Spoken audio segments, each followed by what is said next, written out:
কুয়াশামাখা অন্ধকারে রাতে আসছে সে আসছে, কেউ জানে না কি হবে এখন। জীবনের যবনিকা নামবে যখন আসছে সে আসছে।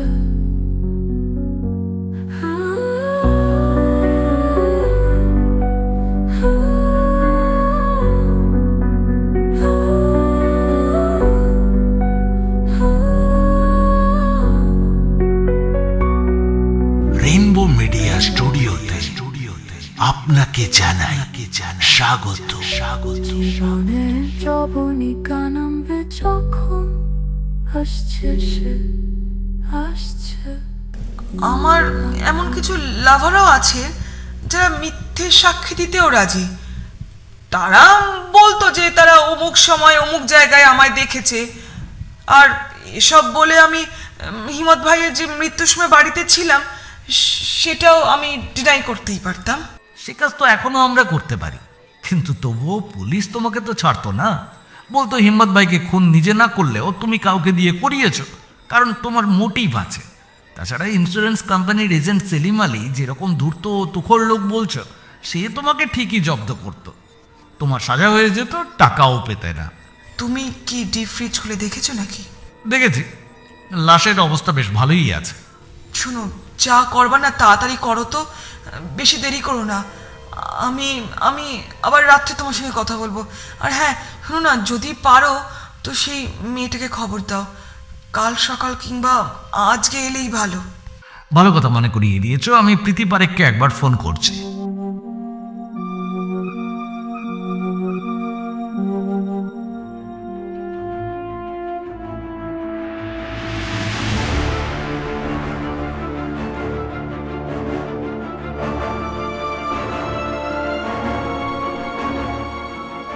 আজ শুনবেন জেমস হেডলিসের লেখা থ্রিলার উপন্যাসের বাংলা রূপান্তর চক্রান্তের মায়াজালে।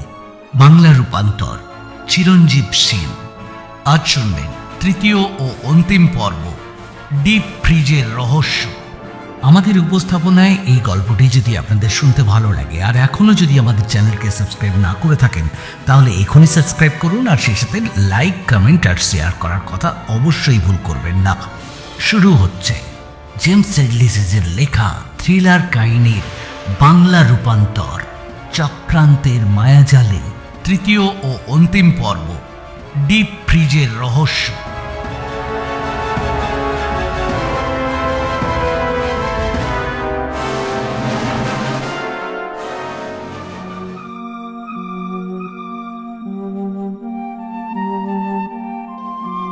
পশ্চিমাঞ্চলে বিকেলটা বেশ বড় হয়, বেরোবার এখনো দেরি আছে। প্রীতি এখন অফিসে আছে, ওকে একবার ফোন করে দেখি। ফোন ধরল জয়ন্তী ভাই। প্রীতিকে চাইতে জিজ্ঞাসা করলো, প্রীতিকে কেন? মুখে ফাঁসিও না জানো, তাহলে আমার অফিসটি অসল হয়ে যাবে। তোমার সেই কাজ কত দূরে এগোলো?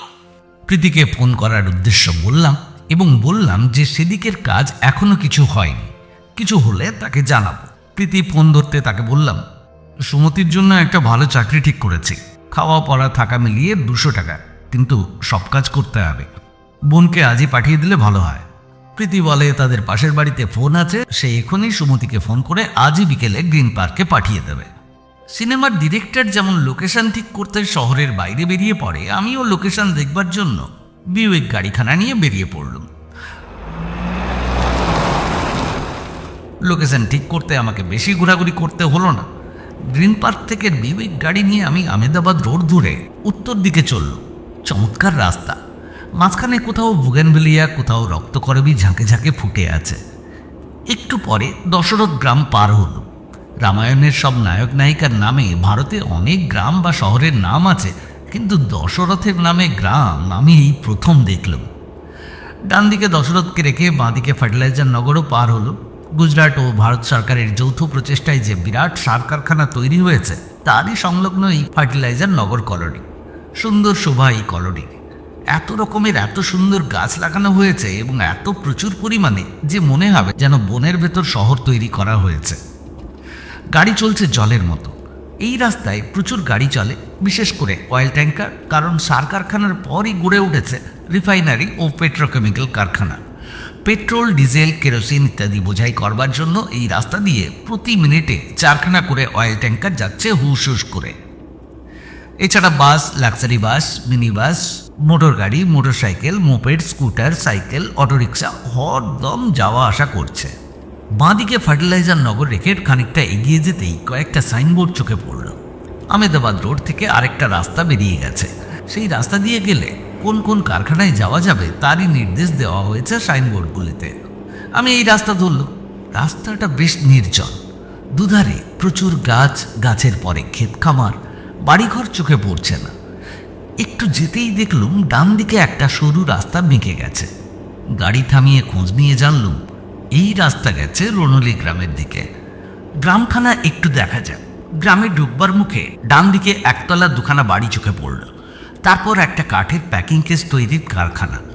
জায়গাটা বেশ পছন্দ হলো, গাছে ঢাকা, নির্জন, বেশি বাড়ি নেই, অথচ রাস্তা দিয়ে গাড়ি ও মানুষ চলাচল করে। এখানে যদি একটা খালি বাড়ি পাওয়া যায় তো বেশ হয়। প্যাকিং কেসের কারখানাটা ছোট, গাছের আড়ালে একপাশে গাড়িখানা রেখে নেমে পড়ল।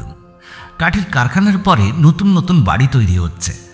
কাছেই বড় বড় শিল্প শহর গড়ে উঠেছে, তাই বাড়ির চাহিদাও বাড়ছে। কাঠের কারখানার ছুটি হয়ে গেছে, সন্ধ্যা হয়ে আসছে। কাঠের কারখানার পাশ দিয়ে আমি এগিয়ে চললুম। একটা নতুন বাড়ি যেন দেখা যাচ্ছে। আমার অনুমান ঠিক, ছোট একটা নতুন বাড়ি, একতলা। কাছে এগিয়ে গেল, নির্জন, কোনো লোকজন নেই। বাড়ি তৈরি এখনো শেষ হয়নি, কাঠের কাজ চলছে, দরজা জানলা সব বসানো শেষ হয়নি, ইলেকট্রিকের কাজও চলছে। এই তো আমার আদর্শ জায়গা। কাছেই আহমেদাবাদ রোড। বিবেক গাড়ি চালিয়ে স্বামীকে নিয়ে চন্দ্রা যখন আহমেদাবাদের দিকে যাবে, তখন মুখোশ পরা দুজন লোক বড় গাড়ি দেখে গাড়িখানা হাইজ্যাক করে নির্জন জায়গায় নিয়ে যাবে। কিছু না পেয়ে হিম্মত ভাইকে খুন করে রাস্তায় ফেলে রেখে যাবে, আর চন্দ্রাকে ফেলে রেখে যাবে এই বাংলোয় হাত পা বেঁধে। জায়গাটি আমার বেশ পছন্দ হলো। পাশে কাঠের কারখানা। চন্দ্রা চেঁচামেচি করলে লোকজন শুনতে পাবে।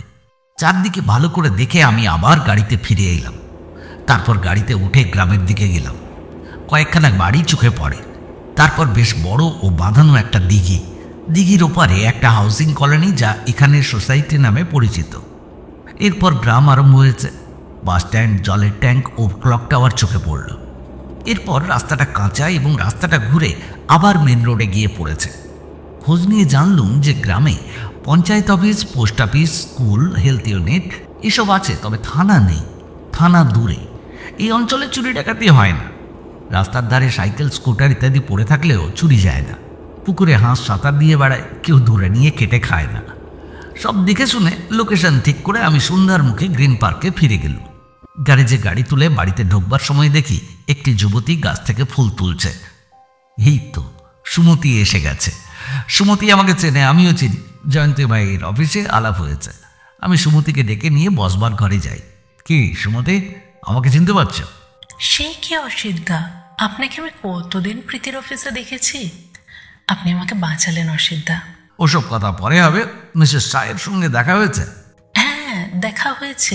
কি কি কাজ করতে হবে তাও বুঝিয়ে দিয়েছেন, আর আমার থাকবার ঘরও ঠিক করে দিয়েছেন। আপনি কিন্তু আমার খুব বড় উপকার করলেন। মনে মনে ভাবি, উপকার করলুম কি অপকার করলুম তা সময়ে বোঝা যাবে। সুমতিকে বলি, শোনো সুমতি, মন নিয়ে কাজ করো। সামনের মাসেই তোমার মাইনে আরো 50 টাকা বাড়িয়ে দেওয়ার চেষ্টা করব। শুধু একটা কথা, এখানে তুমি শুধু নিজের কাজটুকু করে যাবে, অর্থাৎ তোমাকে যেটুকু কাজ করতে বলা হবে সেটুকুই করবে, তার বেশিও নয় কমও নয়। আরেকটা কথা মনে রাখবে, কোনো প্রশ্ন করবে না, কোনো কিছুতে অযথা কৌতূহল বা আগ্রহ প্রকাশ করবে না। মিসেস শাহ একটু বদমেজাজি আছেন, বেশি কথা বললে বিরক্ত হন। মনে থাকবে তো সুমতি? মনে থাকবে।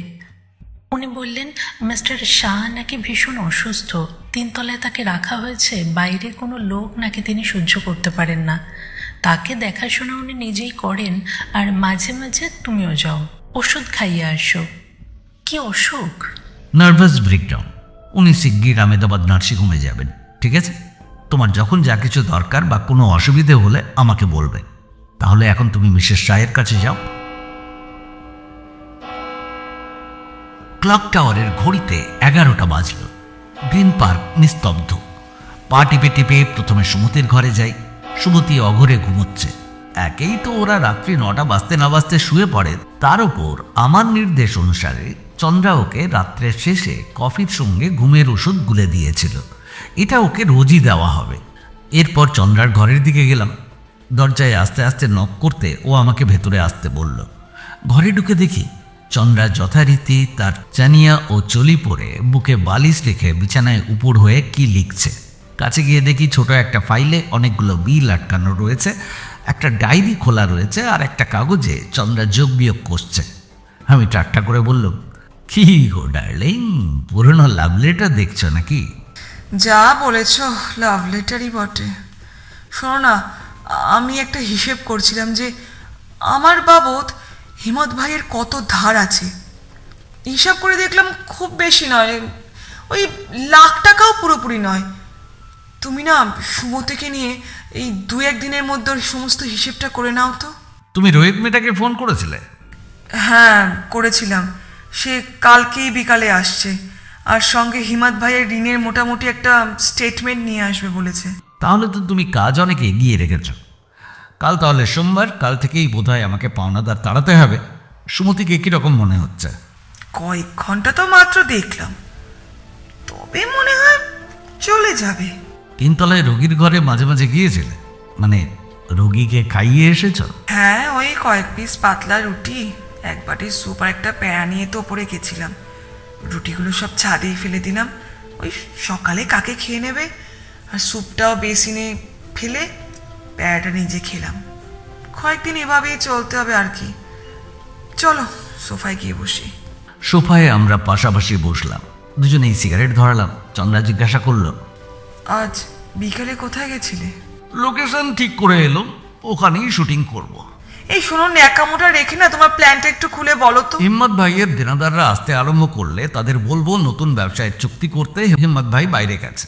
ব্যাপারটা গোপন রাখা হয়েছে কারণ তার শত্রু অনেক, তবে তিনি শীঘ্রই আগের অবস্থায় ফিরে আসবেন। আশা করছি সামনের 3-4 মাসের মধ্যেই আপনাদের টাকা পয়সা সমস্ত মিটিয়ে দেওয়া যাবে। আরে ওসব তো পাওনাদার ঠেকাবার প্ল্যান, অ্যাকচুয়াল প্ল্যানটা বলো না। অ্যাকচুয়াল প্ল্যানটা হলো আগামী রবিবার রাত 10টা নাগাদ হিম্মত ভাই বিউয়ের গাড়ি চেপে নার্সিংহোমে যাবে। সন্ধ্যে নাগাদ কোনো অছিলায় আমরা সুমতিকে কোনো কাজে কোথাও পাঠাবো, কিন্তু ওকেও তো প্রয়োজন আছে। হিম্মত ভাই যখন তোমার সঙ্গে নার্সিংহোমে যাওয়ার জন্য গাড়িতে উঠবে তখন সে সাক্ষী থাকবে। সুমতি বাড়ি থেকে বেরিয়ে যাবার কিছুক্ষণ পরে আমরা হিম্মত ভাইকে দরাদরি করে ডিপ ফ্রিজ থেকে বার করে বিউয়েকের লাগেজ বুটে ভরে রাখবো। তারপর সুমতি ফিরে এসে আমাকে দেখতে পাবেন না, আমি লুকিয়ে বাড়িতেই থাকবো। সুমতি ফিরে এলে আমি হিম্মত ভাই সেজে তোমার কাঁধে ভর দিয়ে বিউইক গাড়িতে উঠব। হিম্মত ভাই সাজতে আমার দরকার একটা কালো চশমা আর কামটার আর তার একটা কোট। সুমতি কোনোদিন হিম্মত ভাইকে চাক্ষুষ দেখেনি। তারপর তুমি হিম্মত ভাইকে গাড়িতে তুলে গ্রিন পার্ক থেকে বেরিয়ে খানিকটা গিয়ে কোথাও গাড়ি থামাবে। আমি মেকআপ ছেড়ে গ্রিন পার্কে ফিরে আসব। সুমতির কাছে শুনবো যে তোমরা এইমাত্র বেরিয়ে গেছো। শুনেই আমি ছুটে চলে আসব এবং তোমার গাড়িতে উঠব। রানৌলি গ্রামের বাইরে নির্জন একটা বাংলো প্যাটার্নের বাড়ি দেখে এসেছে। তুমি সেই বাড়িতে বন্দি হয়ে থাকবে। তার আগে হিম্মত ভাইয়ের লাশটা রাস্তার ধারে কোথাও ফেলে দাও। রাত্রে বা পরদিন ভোরে তোমার চেঁচামেচিতে আকৃষ্ট হয়ে লোকজন ছুটে আসবে। তুমি বলবে মুখোশ পরা 2জন লোক রাস্তায় তোমাদের গাড়ি থামিয়ে গাড়িতে উঠে পড়ে। তুমি অসুস্থ স্বামীকে নিয়ে আহমেদাবাদ নার্সিংহোমে যাচ্ছিলে। রাত্রে কেন যাব? দিনের আলো হিম্মত ভাই সহ্য করতে পারে না, এই জন্য। তারপর শোনো, তোমাকে ওরা আঘাত করে অজ্ঞান করে দেয় এবং এরপর কি ঘটেছে তা তুমি জানো না। কিন্তু গুন্ডারা হিম্মত ভাইকে খুন করবেই বা কেন? তা তুমি কি করে জানবে? তুমি তো তখন অজ্ঞান। পুলিশ সেই গুন্ডাদের খুঁজে বার করুক, তারা বলবে তারা হিম্মত ভাইকে কেন খুন করলো। তা এই হচ্ছে তোমার মাস্টার প্ল্যান। কিন্তু তোমার এই প্ল্যানটা কিন্তু আমার বেশ সহজ মনে হচ্ছে না। আমি একটু খতিয়ে দেখবো, আর জায়গাটাতেও আমি একবার ঘুরে আসবো। ওই অঞ্চলের আমি সব কিছুই চিনি, একাই যাব। খতিয়ে দেখো, চিন্তা করো, সাইড দিকে এসো। সামনের রবিবার, হাতে এখনো যথেষ্ট সময় আছে। রবিবার কাঠের কারখানাতেও ছুটি থাকে, তবে রবিবারের পর আর দেরি করা চলবে না, কারণ যত দেরি হবে ততই লোকজন হিম্মত ভাইয়ের খবর নেবে। লোকটা কবে ফিরবে, গেল কোথায়।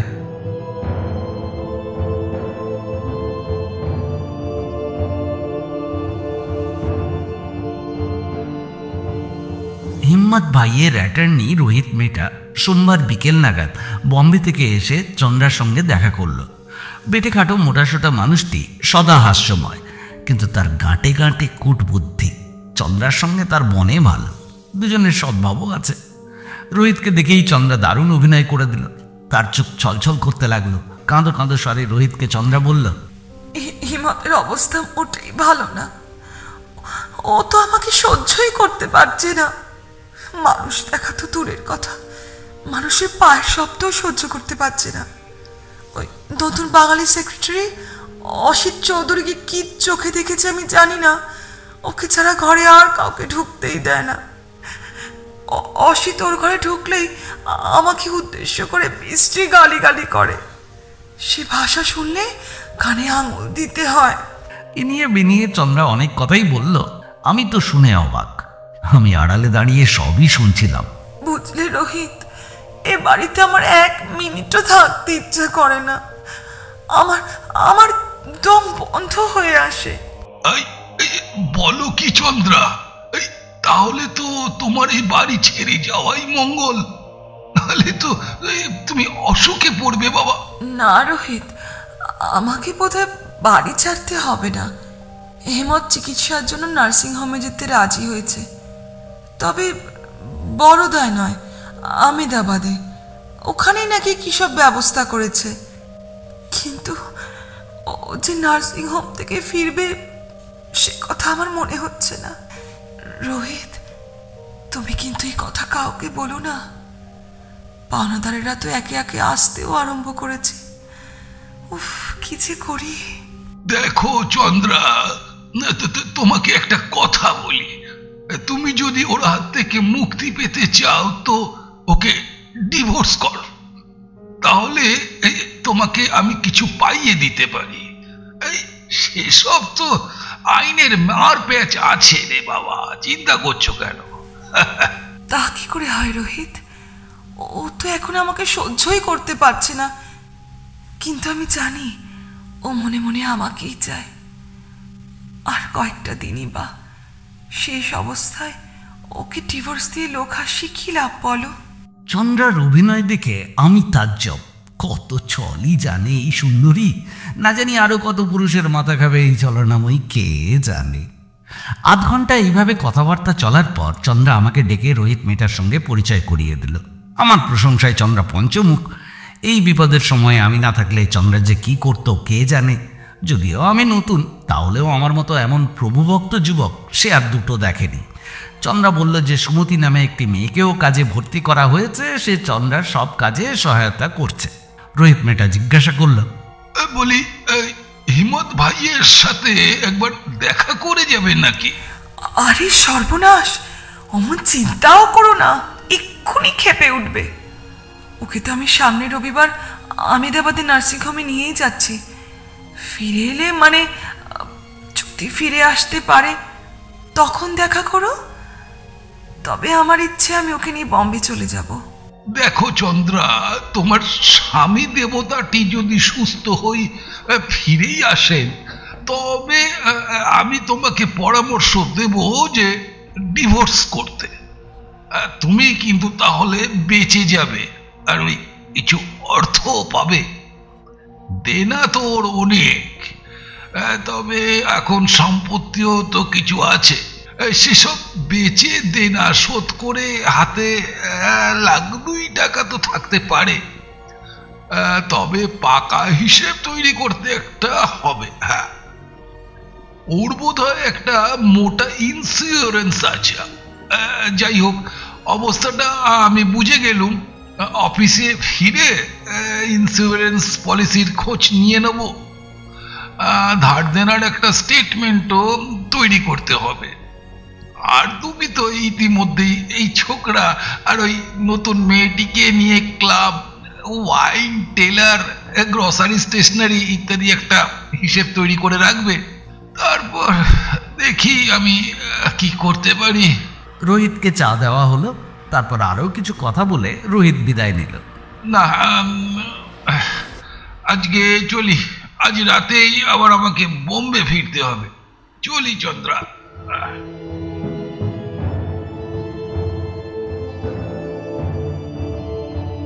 পরদিন আমেদাবাদ থেকে প্রকাশিত একটি সচিত্র গুজরাটি সাপ্তাহিকে হিম্মত ভাই শাহ সম্বন্ধে কিছু খবর ছাপা হলো।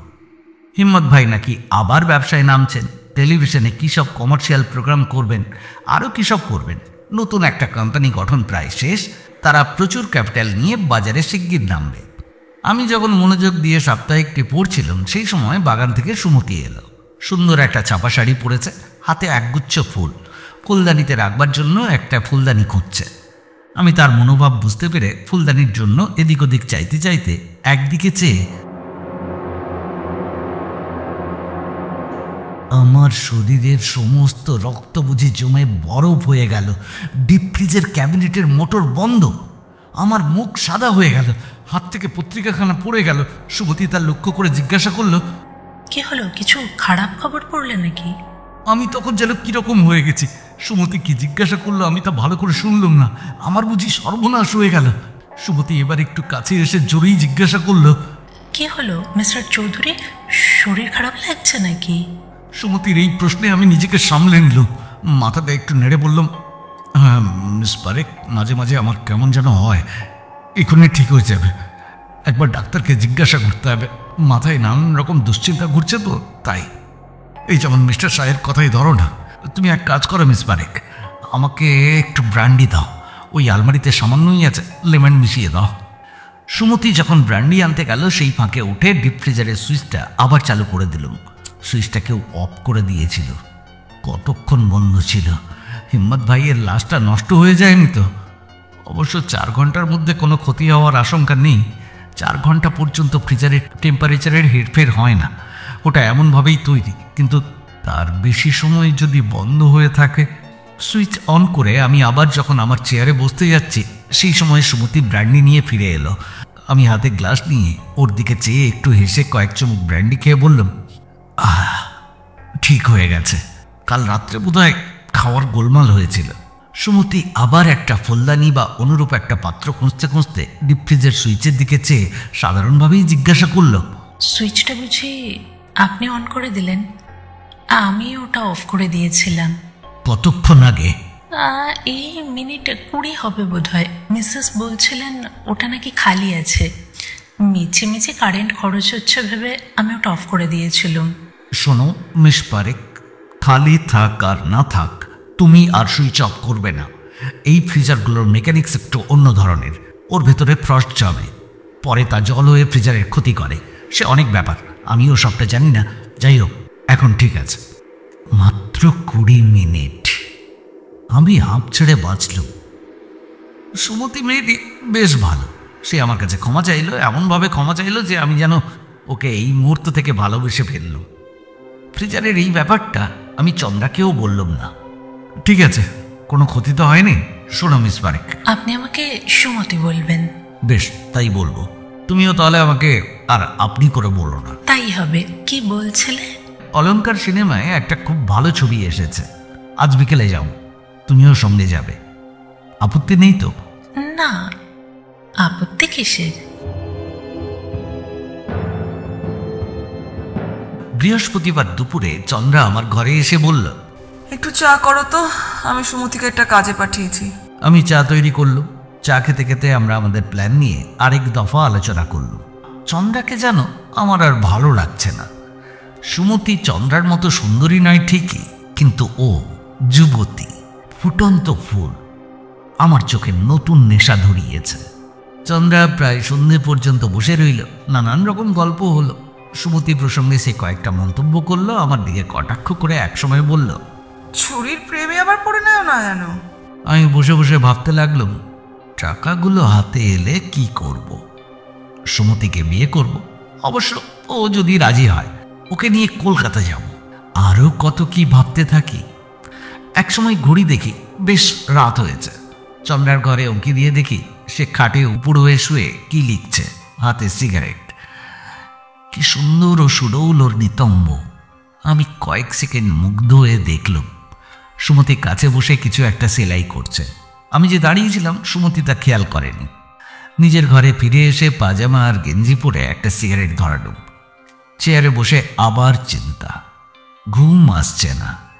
অনেকগুলো সিগারেট খাওয়া হয়ে গেল, আর না, যাই, বাথরুমে গিয়ে বেশ করে চোখে মুখে জল দিয়ে আসি। বাথরুম থেকে বেরিয়ে আসবার সময় আমার নজরে পড়ল ডিপ ফ্রিজ ক্যাবিনেট রয়েছে যে ঘরে, সেই ঘরে আলো জ্বলছে। এত রাত্রে ও ঘরে কে আলো জ্বালল? চন্দ্রার তো এখন ও ঘরে আসবারই কথা নয়। আমি ঘরের দিকে এগিয়ে চললাম, দেখতে হচ্ছে তো। একটু ঘুরে সেই ঘরে যেতে হয়, কিন্তু সেই ঘরে পৌঁছে আমি যা দেখলুম তাতে আমার ঘাড়ের চুল দাঁড়িয়ে উঠল। আমি দেখলুম সুমতি শুধু সায়া আর ব্লাউজ পরে ক্যাবিনেটের ওপর থেকে সমস্ত গেলাস, বোতল আর যা কিছু ছিল সেগুলো সব সরিয়ে একটা কাবার্ডের ওপর রাখছে। আমি একটু আড়ালে অন্ধকারে দাঁড়িয়ে সুমতিকে লক্ষ্য করতে লাগলাম। সুমতি যেন কেমন আচ্ছন্ন, কোনো দিকে বুঝি তার হুঁশ নেই। আমি যেখানে দাঁড়িয়েছিলাম সেখান থেকে কিছু দূরে একটা মৃদু আওয়াজ হলো। ঘাড় ফিরিয়ে দেখি চন্দ্রা দাঁড়িয়ে। সেও আমাকে দেখতে পেয়ে আমার কাছে এগিয়ে এসে ফিসফিস করে বলল, ওই ছেলেটা আমাদের সর্বনাশ করবে। ওই দেখো, ক্যাবিনেটের ডালা তুলে দেখছে, টিপে ওকে মেরে ফেলো। আমি ঠোঁটে আঙুল ঠেকিয়ে চন্দ্রাকে চুপ করতে বলে আরো আস্তে করে বললাম, সুমতি ঘুমিয়ে আছে, শব্দ করো না। ও কি করছে বা দেখছে ও জানে না, ও স্বপ্ন দেখছে। এক একজন ঘুমন্ত অবস্থায় এই রকম ঘুরে বেড়ায়। সুমতি ক্যাবিনেটের ঢাকা বন্ধ করে আচ্ছন্নভাবেই নিজের ঘরে ফিরে গেল। চন্দ্রা বলল, কিন্তু ও তো হিমতের লাশ দেখেছে। ওর যদি কাল সকালে মনে পড়ে, তুমি ওকে ছাদে নিয়ে গিয়ে ফেলে দাও। ঘুমন্ত অবস্থায় ছাদে গিয়ে তো মানুষ পড়ে মরে যেতেই পারে। ঝামেলা বাড়িও না চন্দ্রা, কাল সকালেই জানা যাবে সুমতির কিছু মনে আছে কিনা। তুমি তোমার ঘরে ফিরে যাও, আমি গিয়ে দেখছি। আমি গিয়ে দেখে আসছি ও নিজের বিছানায় শুয়েছে কিনা। সুমতির ঘরে গেল, পর্দা সরিয়ে দেখলাম নাইট ল্যাম্প জ্বলছে। সুমতি বালিশে মাথা রেখে চিত হয়ে শুয়ে ঘুমোচ্ছে, গভীর নিঃশ্বাস নিচ্ছে। ওর পুরন্ত বুকটা ওঠানামা করছে। হঠাৎ সে নড়ে উঠল, তার ঘুম ভেঙেছে। দরজার দিকে তার নজর পড়েছে, একজন মানুষ দাঁড়িয়ে আছে। ঠিক আছে সুমতি, আমি অসি, কোনো ভয় নেই।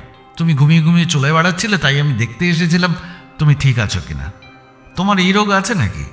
আছে, আমি স্বপ্ন দেখতে দেখতে ঘুরে বেড়াই, তবে কখনো সখনো। তোমার কি এইরকম প্রায়ই হয়? না, প্রায় না, মাসে হয়তো একবার কি দুবার। কেন, আমি বিরক্ত করছিলাম? তুমি তোমার ঘুমের ঘোরে উঠে গিয়ে ডিপ ফ্রিজ খুলে দেখছিলে। হ্যাঁ, ডিপ ফ্রিজটা সম্বন্ধে আমার সবসময় দুশ্চিন্তা হচ্ছিল। ওটার আমি সুইচ বন্ধ করে খারাপ করে ফেললাম নাকি? দামি জিনিস তো। আরে ও নিয়ে তুমি মাথা ঘামাচ্ছ কেন? কারেন্ট 4 ঘন্টা পর্যন্ত বন্ধ থাকলেও কোনো ক্ষতি হবে না। তা তো আপনি বলেছেন, কিন্তু স্বপ্নের ওপর তো আমার হাত নেই। স্বপ্নের ঘোরে আমি কি করেছি তা আমি নিজেও জানি না, তবে স্বপ্নে আমি যা দেখেছি তা বলতে পারি। ঠিক আছে, ও নিয়ে আর মাথা ঘামিও না, এখন তুমি ঘুমিয়ে পড়ো। Good night. আমি সুমতির ঘর থেকে বেরিয়ে এলাম। শুক্রবার চন্দ্রার সঙ্গে আবার আলোচনা। পুলিশ তো আসবেই, অতএব পুলিশকে আমরা কি বলবো তাই নিয়ে পরস্পরে বারবার রিহার্সাল দিতে লাগলাম। এই যেন আমরা দুজনে পরীক্ষার পড়া তৈরি করছি আর মাঝে মাঝে প্রশ্নোত্তরগুলো ঝালিয়ে নিচ্ছি। পুলিশকে আমরা দুজনে যে বিবৃতি দেব তার মধ্যে কোথাও যেন কোনো অসামঞ্জস্য বা ত্রুটি না থাকে। আমি চন্দ্রাকে বারবার সাবধান করে দিই। চন্দ্রা বিরক্ত হয়ে বলে, এই শোনো, পুলিশকে না আমি অনেক ঘোল খাইয়েছি। পুলিশের জেরা যে কি সাংঘাতিক তুমি কোনো কিচ্ছু জানো না। তুমি নিজে ঠিক থাকো, ওরা মাঝে মাঝেই না ধাপ্পা দেবে, বলবে মিসেস শাহ অমুক বলেছে তমুক বলেছে, তোমাকে ঘাবড়ে দেবে। সেই সময় মাথা ঠিক রাখবে, তুমি তোমার বিবৃতি থেকে এক চুলও নড়বে না, এটাই হচ্ছে আমার কথা। একবার পা ফসকেছ কি গেছো। চন্দ্রা ঠিকই বলেছে, পুলিশ বড় সাংঘাতিক চিজ। একবার বেফাঁস কথা বলেছ কি গেছো। পুলিশ তো আছেই, তার উপর আছে ইন্স্যুরেন্স কোম্পানির সেলিম আলী, ভীষণ দুলে লোক, অনেক জাল ইন্স্যুরেন্স ধরেছে, 2-4টেকে নাকি ফাঁসিতেও লটকেছে। এখন আমি নির্ভয়ে এবং স্বচ্ছন্দে যে কোনো পুলিশের পাশ দিয়ে চলে যেতে পারি, কিন্তু রবিবারের পর থেকে ব্যাপারটা অন্যরকম হবে। তখন আমার মনে হবে পৃথিবীর সব পুলিশই বুঝি আমাকে খুঁজে বেড়াচ্ছে, দেখতে পেলেই খপ করে ধরবে। শুক্রবার সন্ধ্যায় সিনেমা দেখলাম। সিনেমা থেকে বেরিয়ে টিকিটখানা রেখে দিলাম। একটা নামি রেস্তোরাঁয় ডিস্কো শুনতে শুনতে খাওয়া শেষ করলাম। রেস্তোরাঁর বিলখানা পকেটে রেখে দিলাম, পুলিশ কোনো প্রশ্ন করলে কাজে লাগতে পারে। শনিবার হাতে কিছু কাজ ছিল, সেগুলো শেষ করতে সারাদিন কেটে গেল। দুপুরে চন্দ্রা খুব ভালো লাঞ্চ পাঠিয়ে দিয়েছিল। রান্না খুব সুন্দর হয়েছিল, কিন্তু খেতে খেতে মনটা খুঁতখুঁত করছিল। কাজটা ঠিকভাবে করতে পারবো তো? টাকাটা ঘরে তুলতে পারবো তো? খাওয়া শেষ করে একটু ঘুমিয়ে নিলাম। বিকেলে বিউইক গাড়িখানা নিয়ে একবার বেরোলো। রানওয়ালি হয়ে পেট্রোকেমিক্যাল কারখানার পাশ দিয়ে বাজুয়া ও ফার্টিলাইজার নগর পার হয়ে ছাড়িতে এসে বাস স্টপে তেঁতুল গাছের তলায় চায়ের দোকানে এক কাপ চা খেলাম। সন্ধ্যের মুখে বাড়ি ফিরে গ্যারেজে গাড়ি তুলে নিজের ঘরে এসে পোশাক পাল্টে ইজি চেয়ারে বসে ভাবতে লাগলাম, এই সময় চন্দ্রা বা সুমতি এলে বেশ হয়। চন্দ্রা নয়, সুমতি এলো। ঘরে ঢুকে বলল, অন্ধকারে বসে কেন? আলো জ্বালাওনি? হঠাৎ কি হলো? সুমতি আমাকে তুমি করে সম্বোধন করলো কেন? সুমতি নিজেই আলো জ্বালল। পরনে ছোট পোশাক, শর্ট প্যান্ট ও হাত কাটা সাধারণ গেঞ্জি। দেহের রেখাগুলি অতি স্পষ্ট। এত ছোট পোশাকে আমি সুমতিকে দেখিনি। স্বাস্থ্য যেন ওর উপচে পড়ছে, কিন্তু কিছুটা ক্লান্ত। সুমতি, তুমি কি এক্সারসাইজ করছিলে? হাঁপাচ্ছ কেন? না, হাঁফাইনি তো। এক্সারসাইজ তো সকালে করি, শুধু স্কিপিং। এখন আমি চন্দ্রাদিকে মেসেজ করছিলাম। কি সুন্দর বডি চন্দ্রাদির, যেন মাখন। আমি ওর কোমর, বুক আর উড়ু খুব চটকেছি। আমি মেয়ে, আমারই লোভ হচ্ছিল। আচ্ছা, চন্দ্রাদি তোমাকে ভালোবাসে নাকি? আরে দূর, কি যে বলো, ওসব বাজে চিন্তা মাথা থেকে নামাও তো। আমার সন্দেহ হয় তোমার ঘরে আসতে চাইলে আমাকে কিছুতেই আসতে দিতে চায় না। কেন? নিশ্চয়ই হিংসে। তাছাড়া চন্দ্রাদি তোমার দিকে যেভাবে চায়, তাতে আমার সন্দেহ হয় যে তোমাকে চন্দ্রাদি ভালোবাসে। এমন হিরোর মতন চেহারা যে কোনো মেয়ের লোভ হতেই পারে। বলো কি? তাহলে তোমারও লোভ হয়? ধ্যাৎ। আমি সুমতির হাত ধরে টেনে আমার বুকে চেপে ধরে ওর ঠোঁটে চুমু খাই। সুমতি বাধা দেয় না। চুম্বন শেষ হলে বেশ কিছুক্ষণ চুপ করে বসে থাকে। তারপর হঠাৎ আরেকটা প্রশ্ন করে, যা শুনে আমার বুক ডিপ ডিপ করতে থাকে। আচ্ছা অসিত, সত্যি করে বলো তো, মিস্টার হিমাত ভাই নাকি এই বাড়িতে আছেন? আমি চট করে জবাব দিতে পারি না, গলা শুকিয়ে যায়। সুমতি কি কোনো ফাঁকে ওপরে গিয়ে কিছু দেখে এসেছে নাকি? সামলে নিয়ে বলি, কি যে বলো সুমতি। আমার কিরকম সন্দেহ হচ্ছে, একটা মানুষ বাড়িতে থাকলে একবার কোনো একটা আওয়াজও শোনা যাবে না? তাছাড়া চন্দ্রাদিও যেন তার স্বামী সম্বন্ধে নির্লিপ্ত। আরে না না, মিস্টার স্যার ঠিকই আছেন, তবে তাঁর অবস্থা খুব খারাপ, প্রায় আচ্ছন্ন হয়েই থাকেন। আজ দুপুরেই তো আমি তাকে দেখে এসেছি। কে জানি কেন আমার কেমন সন্দেহ হচ্ছিল। তাছাড়া দেখো, এই বাড়িতে থাকতে আমার একদম ভালো লাগে না, কিরকম চুপচাপ একটা ভাব। ওসব গুলি মারা তো সুমতি। এসো কাছে এসো, আমি বোধহয় তোমার প্রেমে পড়ে গেলুম। তুমি এই ছোট্ট পোশাক পরে আমার সামনে এলে কেন? তাহলে ওটা তোমার ভালোবাসা নয়, কাম। কাম ছাড়া ভালোবাসা হয় না, ওসব স্বর্গীয় প্রেমে আমি বিশ্বাস করি না। আমিও করি না, তবুও কাম দমন করা উচিত। কাম সর্বনাশ ডেকে আনে। আমি চলি অসিত। সুমতি আর এক সেকেন্ডও না দাঁড়িয়ে চলে গেল। আশ্চর্য এই মেয়ে সুমতি পারেক। হিম্মত ভাই বাড়িতে নেই, সুমতির এই সন্দেহের কথা আমি চন্দ্রাকে বললাম না। পুলিশ নিশ্চয়ই সুমতিকেও জেরা করবে। সুমতি যদি তার সন্দেহের কথা পুলিশকে বলে।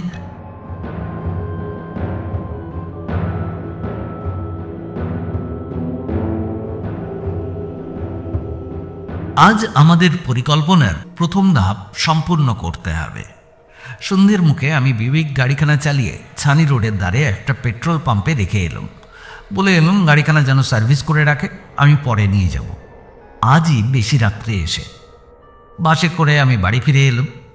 ইতিমধ্যে চন্দ্রা সুমতিকে এমন একটা কাজে আটকে রেখেছিল যাতে সে আমাকে বাড়ি ফেরার পর দেখতে পায়।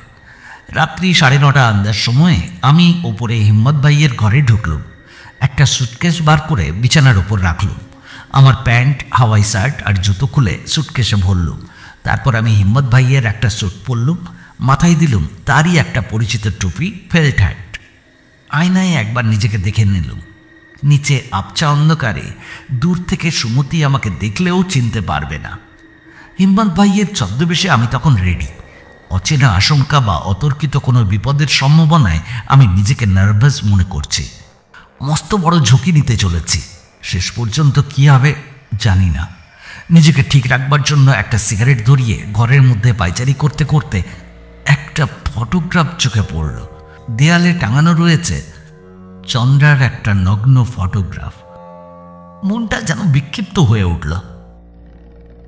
আমাদের সময় ঠিক করা ছিল, ঠিক 10টার সময় চন্দ্রা গ্যারেজ থেকে রোলস রয়েস খানা বার করে আনবে।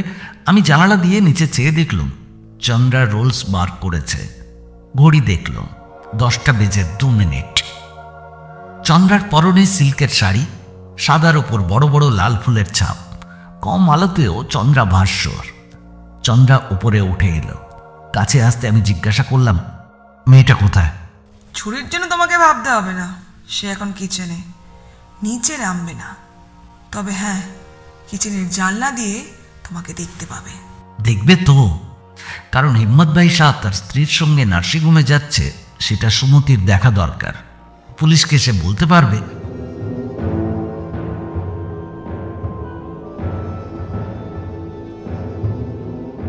আমরা নিচে নামল। এতক্ষণ আমাদের কেউ দেখতে পায়নি, দেখার সম্ভাবনাও নেই। শেষ ধাপে এসে আমি ক্লান্ত ও অবসন্ন রোগী হয়ে গেলাম। চলতে যেন আর পারছি না। মাঝে মাঝে খুক খুক করে কাশছি, রুমাল দিয়ে মুখ ঢেকে, নইলে আমার কাশির আওয়াজ সুমতি চিনে ফেলতে পারে। বাইরে বেরিয়ে চন্দ্রা আমাকে ধরে ধরে গাড়ির দিকে নিয়ে চলল। দোতলায় কিচেনের জানালায় সুমতি দাঁড়িয়ে। চন্দ্রা তাকে বলল, সুমতি, আমি বাবুজিকে নিয়ে নার্সিংহোমে যাচ্ছি। অসিত এখনো ফিরল না, তারও তো সঙ্গে যাওয়ার কথা ছিল, কিন্তু এদিকেও তো দেরি হচ্ছে। বাবুজিও তো আর ঘরে থাকতে চাইছে না। তুমি তোমার কাজে যাও। আমার টুপিটা কপাল পর্যন্ত নামানো ছিল। যে কোট গায়ে ছিল তেমন কোট আমি কখনো পরি না। অতএব ওপর থেকে আমাকে দেখে সুমতির পক্ষে চেনা সম্ভব নয়। চন্দ্রা গাড়ির দরজা খুলে দিল। আমি কোমর বেঁকিয়ে যেন অতি কষ্টে গাড়ির ভেতর ঢুকলুম। চন্দ্রা ফিসফিস করে বলল, সিটে শুয়ে পড়ো, আমি তোমার সুটকেসটা নিয়ে আসছি। দরজা বন্ধ করে চন্দ্রা ওপরে চলে গেল। কয়েক মিনিট পর হাঁপাতে হাঁপাতে সে আমার সুটকেসটা এনে গাড়ির মধ্যে ফেলে দিয়ে ড্রাইভারের সিটে বসে স্টার্ট দিল। গেট পার হওয়ার সঙ্গে সঙ্গে আমি উঠে বসলুম। খানিকটা পরে চন্দ্রা গাড়ি থামালো। আমি তাড়াতাড়ি হিম্মত ভাইয়ের পোশাক ছেড়ে সুটকেস থেকে নিজের পোশাক বার করে চটপট পরে নিলাম। জুতোটাও বদলে নিলাম। নিজের জুতো পরে গাড়ি থেকে বেরিয়ে চন্দ্রাকে বললাম, তুমি আলো নিভিয়ে অপেক্ষা করো, আমি এখনই আসছি। তাড়াতাড়ি করবে, এই রাস্তা দিয়ে কিন্তু হরদম গাড়ি যাচ্ছে। আর তাছাড়া হিম্মত ভাইয়ের রোলস রয়েসটা অনেকেই চেনে, কেউ দেখে ফেলতেই পারে। দেখো যেন সুমতি আবার তোমাকে না ধরে রাখে। আরে না, সুমতি আমার কে? হাতে টাকাটা এসে গেলে অমন অনেক সুমতি জুটবে। আমি এখনই আসছি। গেটের কাছ থেকে আমি বাড়ির দিকে ছুটতে আরম্ভ করলাম। সুমতি বোধহয় তখনও কিচেনের জানালায় দাঁড়িয়েছিল। আমাকে দেখতে পেয়ে নিচে নেমে এসে বলল, চন্দ্রাদি তো চলে গেল, তুমি ওদের গাড়ি দেখতে পাওনি? না তো, হঠাৎ আমার গাড়িখানা খারাপ হয়ে গেল। একটা সার্ভিস স্টেশনে ঠিক করতে বলে আমি ছুটতে ছুটতে আসছি। না, চন্দ্রাদি চলে গেছে, তুমি কি যাবে নাকি? আমার ভয় করছে, একটু থাকো না প্লিজ। না সুমতি, আমাকে যেতেই হবে, নইলে হয়তো আমার এমন ভালো চাকরিটাই যাবে। যত তাড়াতাড়ি সম্ভব আমি ফিরে আসবো। হ্যাঁ, বিয়ে গুডকাল। সুমতি কোনো কথা বলল না, রেগে গেল বোধহয়। জ্বলন্ত দৃষ্টিতে আমার দিকে চেয়ে বাড়ির দিকে চলে গেল। আমিও ঘুরে রাস্তা ধরলাম। চন্দ্রা রোলসে বসে সিগারেট ধরিয়ে আমার জন্য অপেক্ষা করছিল। আমি গাড়িতে উঠে হিম্মত ভাইয়ের কোট আর টুপিটা পরে নিয়ে সিটে যদ্দূর সম্ভব নিচু হয়ে বসল। গাড়ি ছেড়ে দিয়ে চন্দ্রা আমাকে জিজ্ঞাসা করলো, ছুরিটা তোমাকে আটকাতে চাইনি?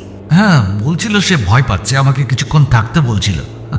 দেখতেই পাচ্ছ আমি তাড়াতাড়ি ফিরে এসেছি। ওই ছুরিটাকেই আমার ভয়, কোনো বিপদ না আবার ঘটায়। ওর সন্দেহ হিম্মত ভাই বাড়িতে ছিল না। আমাকেও তো জিজ্ঞাসা করছিল, তোমাকে জিজ্ঞাসা করেনি? না তো, আমাকে কেন জিজ্ঞাসা করতে যাবে? একটা পুচকে মেয়েকে অত ভয় করলে চলে নাকি? পুচকে মেয়ে? পুচকে মেয়ে কাকে বলছো? দাঁড়াও না, আমি ফিরে এসে ওর ব্যবস্থা করব। অত জোরে গাড়ি চালিও না। রাত্রি 10টার পর পুলিশের পেট্রোল বাইক এই রাস্তায় টহল দেয়।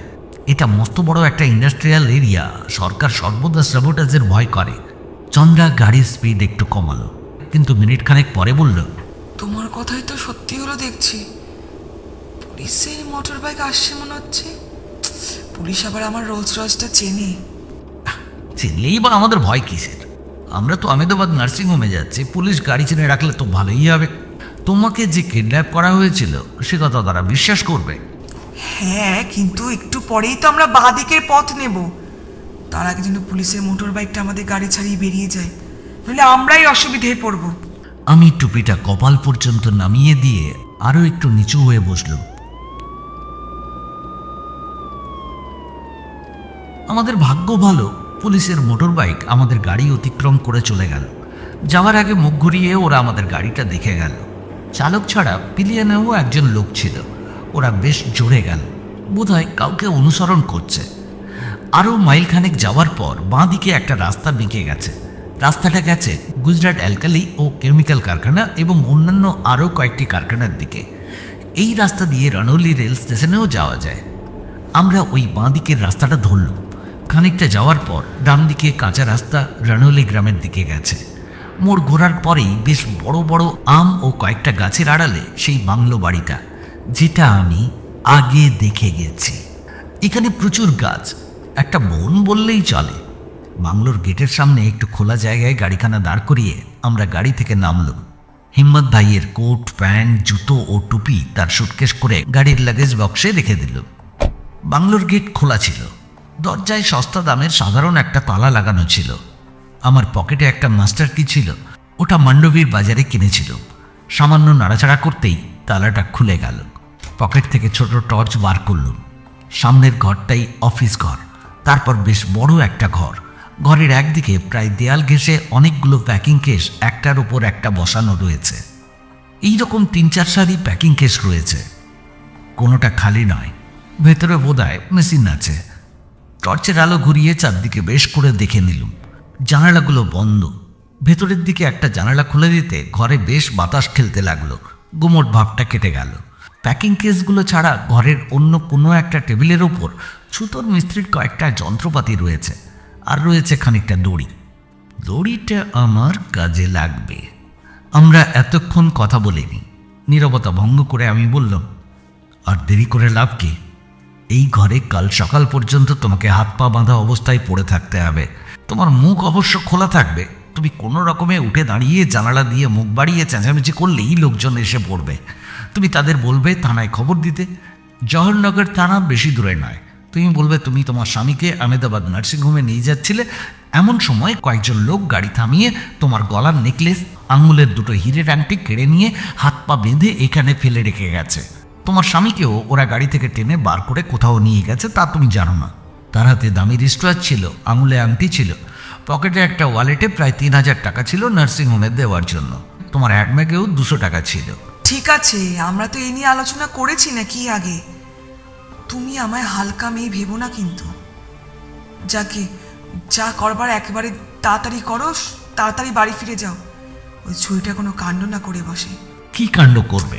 আরে থানায়ও তো ফোন করতে পারে। নাও নাও, তাড়াতাড়ি করো। আমি আর কোনো কথা না বলে হাত ও পা বাঁধবার উপযুক্ত 2 টুকরো দড়ি কেটে নিলাম। তারপর চন্দ্রার কাছে এসে তার আঁচলটা খুলে দিয়ে খানিকটা ছিঁড়ে দিল। পিঠ ও বুকের কাছে ব্লাউজও অনেকটা ছিঁড়ে দিয়ে হঠাৎ করে বেশ জোরে চন্দ্রার চোয়ালে একটা ঘুষি মারলাম। কিন্তু ঘুষিটা ফসকে লাগলো ওর গালে। চন্দ্রা আর্তনাদ করে আমাকে গালাগাল দিল। ওর চোখের নিচটা ফুলে উঠল। ও দুহাতে মুখ চেপে বসে পড়ল। আমি ওকে দাঁড় করিয়ে এবার ঠিক ঠিক চোয়ালে আরেকটা ঘুষি মারলাম। চন্দ্রা এবার পড়ে গিয়ে অজ্ঞান হয়ে গেল।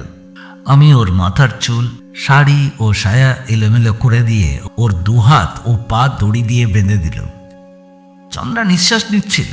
মনে হলো নিঃশ্বাস নিতে ওর কষ্ট হচ্ছে, তবে 5-7 মিনিটের মধ্যে ওর জ্ঞান ফিরে আসবে। আমি আর দেরি করলাম না। টর্চের আলো ঘুরিয়ে চারদিকে একবার দেখে নিলাম, তারপর ঘর থেকে বেরিয়ে এলাম। চন্দ্রাকে এভাবে ফেলে যেতে কষ্ট হচ্ছিল, কিন্তু সেই কষ্ট আমি মন থেকে ঝেড়ে ফেলে বাংলো থেকে বেরিয়ে এলাম। আমার পকেটে একটা ফলস গোঁপ ছিল, সেটা নাকের ডগায় লাগিয়ে নিলাম। একজোড়া চশমা ছিল, সেটাও চোখে লাগিয়ে নিলাম। তারপর হাঁটতে হাঁটতে এসে হাইওয়েতে দাঁড়ালো। ঘড়ি দেখলাম, রানৌলি থেকে বড়দার লাস্ট বাস চলে গেছে। কোনো ট্রাকে বা কারো গাড়িতে উঠতে হবে। বেশিক্ষণ অপেক্ষা করতে হলো না। একটা অটো রিক্সা আসছিল, একজন মাত্র প্যাসেঞ্জার। হাত দেখাতে থামল। বড়দা যাচ্ছে। আমি উঠে পড়লাম। যে সার্ভিস স্টেশনে আমার বিউক গাড়ি ছিল আমি সেই স্টেশনে নেমে পড়লাম। তারপর গাড়ি চালিয়ে বাড়ি ফিরল। সমস্ত বাড়িটা অন্ধকার, শুধু সুমতির ঘরে আলো জ্বলছে। কোলাপসিবল গেটে তালা লাগানো ছিল, আমার কাছে ডুপ্লিকেট চাবি ছিল। তালা খুলে বাড়ির ভেতর ঢুকল। আমি তখনও রীতিমতো উত্তেজিত। কপালের দুপাশ দপদপ করছে, জোরে জোরে নিঃশ্বাস পড়ছে, আর ভেতরে ভেতরে ঘাম দিচ্ছে।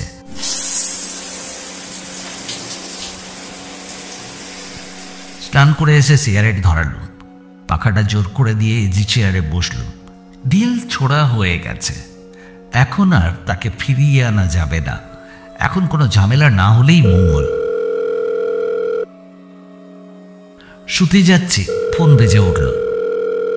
না, পুলিশ নয়, সুমতি তার ঘর থেকে ফোন করছে। এতক্ষণ কোথায় ছিলে? চন্দ্রদেও তো এখনো ফিরল না। রাত্রে 2টো বেজে গেল, চন্দ্রদে কোথায় গেল? নিজের ঘড়ি দেখল, সত্যিই তো 2টো বেজে গেছে।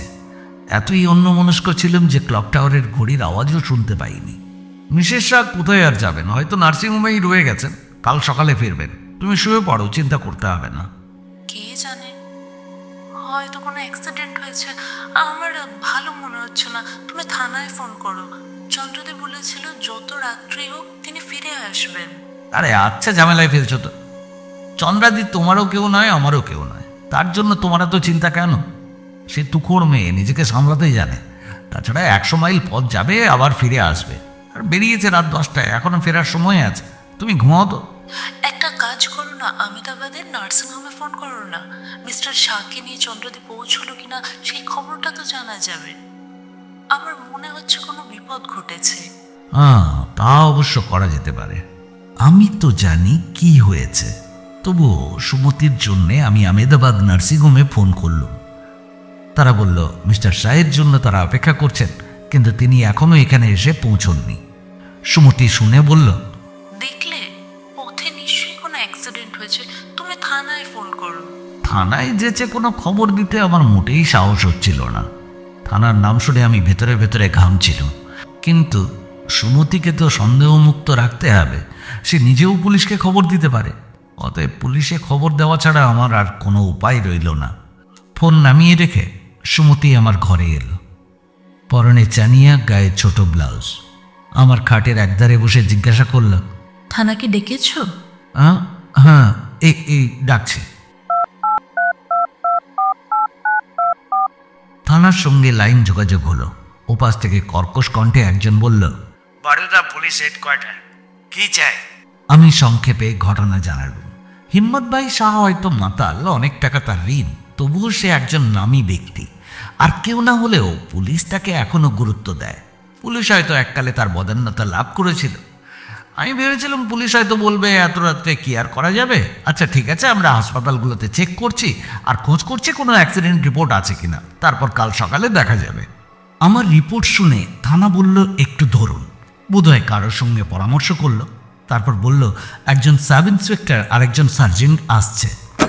ফোন নামিয়ে রেখে সুমতিকে বললাম, যাও একটু শাড়ি বা অন্য কোনো পোশাক পরে এসো, পুলিশ আসছে। 8 ঘন্টার মধ্যেই একটা লাল মোটর বাইকে 2জন পুলিশ এসে হাজির। একজন বলল, আমার নাম লেখরাজ, আর এ হলো সার্জেন্ট সৈয়দ আজম। তোমার নাম কি? আমি আমার নাম বলে পরিচয় দিলুম, সুমতিরও পরিচয় দিলুম, এবং আমরা বাড়িতে কি কাজ করি তাও বললুম। আমরা এই বাড়িতে নতুন, সুমতি তো মাত্র 7-8 দিন এসেছে। এত বড় বাড়িতে আর কোনো লোক নেই? সকালে 2জন মালি আসে, আর আসে 2জন জমাদার। তারা ঘরদোর ঝাঁটপাট দিয়ে ঝেড়ে মুছে দিয়ে চলে যায়। তাহলে এত বড় বাড়িতে কর্তা গিন্নি আর তোমরা 2জন সারাদিন রাত্রে থাকো? অদ্ভুত তো। সুমতি কফি করে এনেছিল। কাপে চুমুক দিয়ে লেখরাজ বলল, আসবার আগে আমরা হাসপাতাল ও কয়েকটা থানায় চেক করেছি, কোনো অ্যাক্সিডেন্ট রিপোর্ট নেই। লেখরাজ এবং মাঝে মাঝে আজম আমাদের অনেক প্রশ্ন করল। লেখরাজ বলল, তোমরা বলছো মিস্টার শাহ অত্যন্ত অসুস্থ ছিলেন, মিসেস শাহ তাকে আহমেদাবাদ নার্সিংহোমে নিয়ে গেছেন, যেন বরোদার কোনো নার্সিংহোম নেই, তাই না? অথচ আমরা জানি মিস্টার শাহের প্রচুর টাকা ঋণ আছে। এবং বর্তমানে তিনি নতুন একটা কাজ নিয়ে নাকি বোম্বে গেছেন। আর এখন শুনলাম তাদের পাত্তা পাওয়া যাচ্ছে না। হাইলি সাসপিসাস। মিস্টার শাহ বোম্বে গেছেন? এমন কথা তো আমরা শুনিনি। বেশ, মিস্টার শাহ বোম্বে যাননি, অসুস্থ, তাই চিকিৎসার জন্য আহমেদাবাদ গেছেন। তার ডাক্তারকে?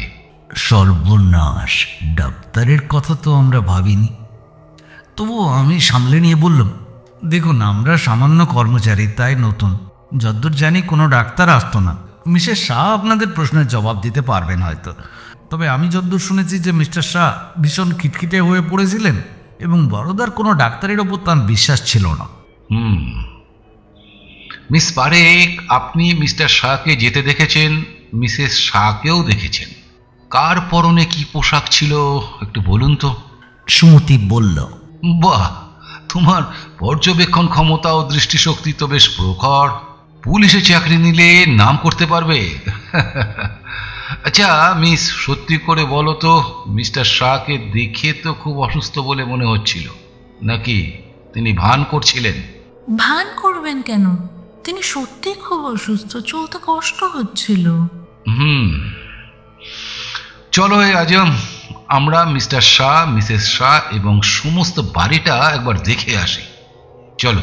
আমি বুঝতে পারলাম যে লেখরাজ এবং আজম সন্দেহ করছে যে পাওনাদারদের ফাঁকি দেবার উদ্দেশ্যেই হিম্মত ভাই শাহ এবং তার পত্নী দুজনেই পালিয়েছে।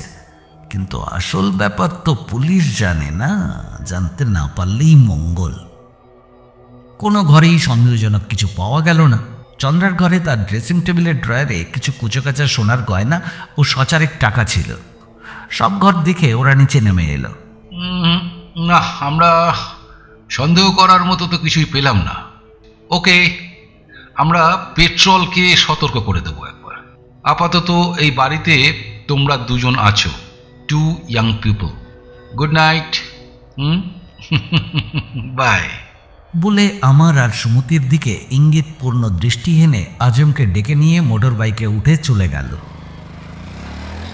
সুমতি পরনের শাড়িখানা খুলে পাঠ করতে করতে বলল, ভাগ্যিস আমাকে বেশি জেরা করেনি।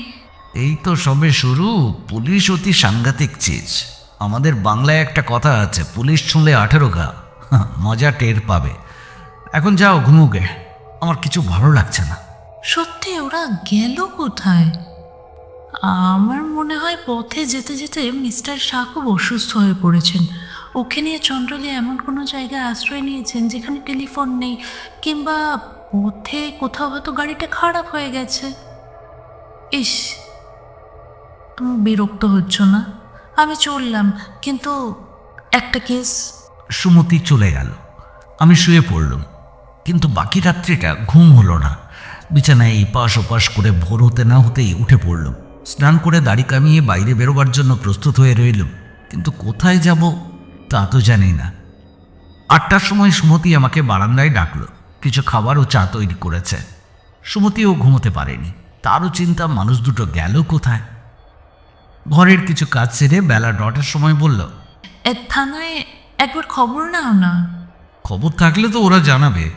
তা হোক, তবু তুমি একবার খবর নাও। ফোন করলুম। থানায় লেখরাজ বা আজম নেই।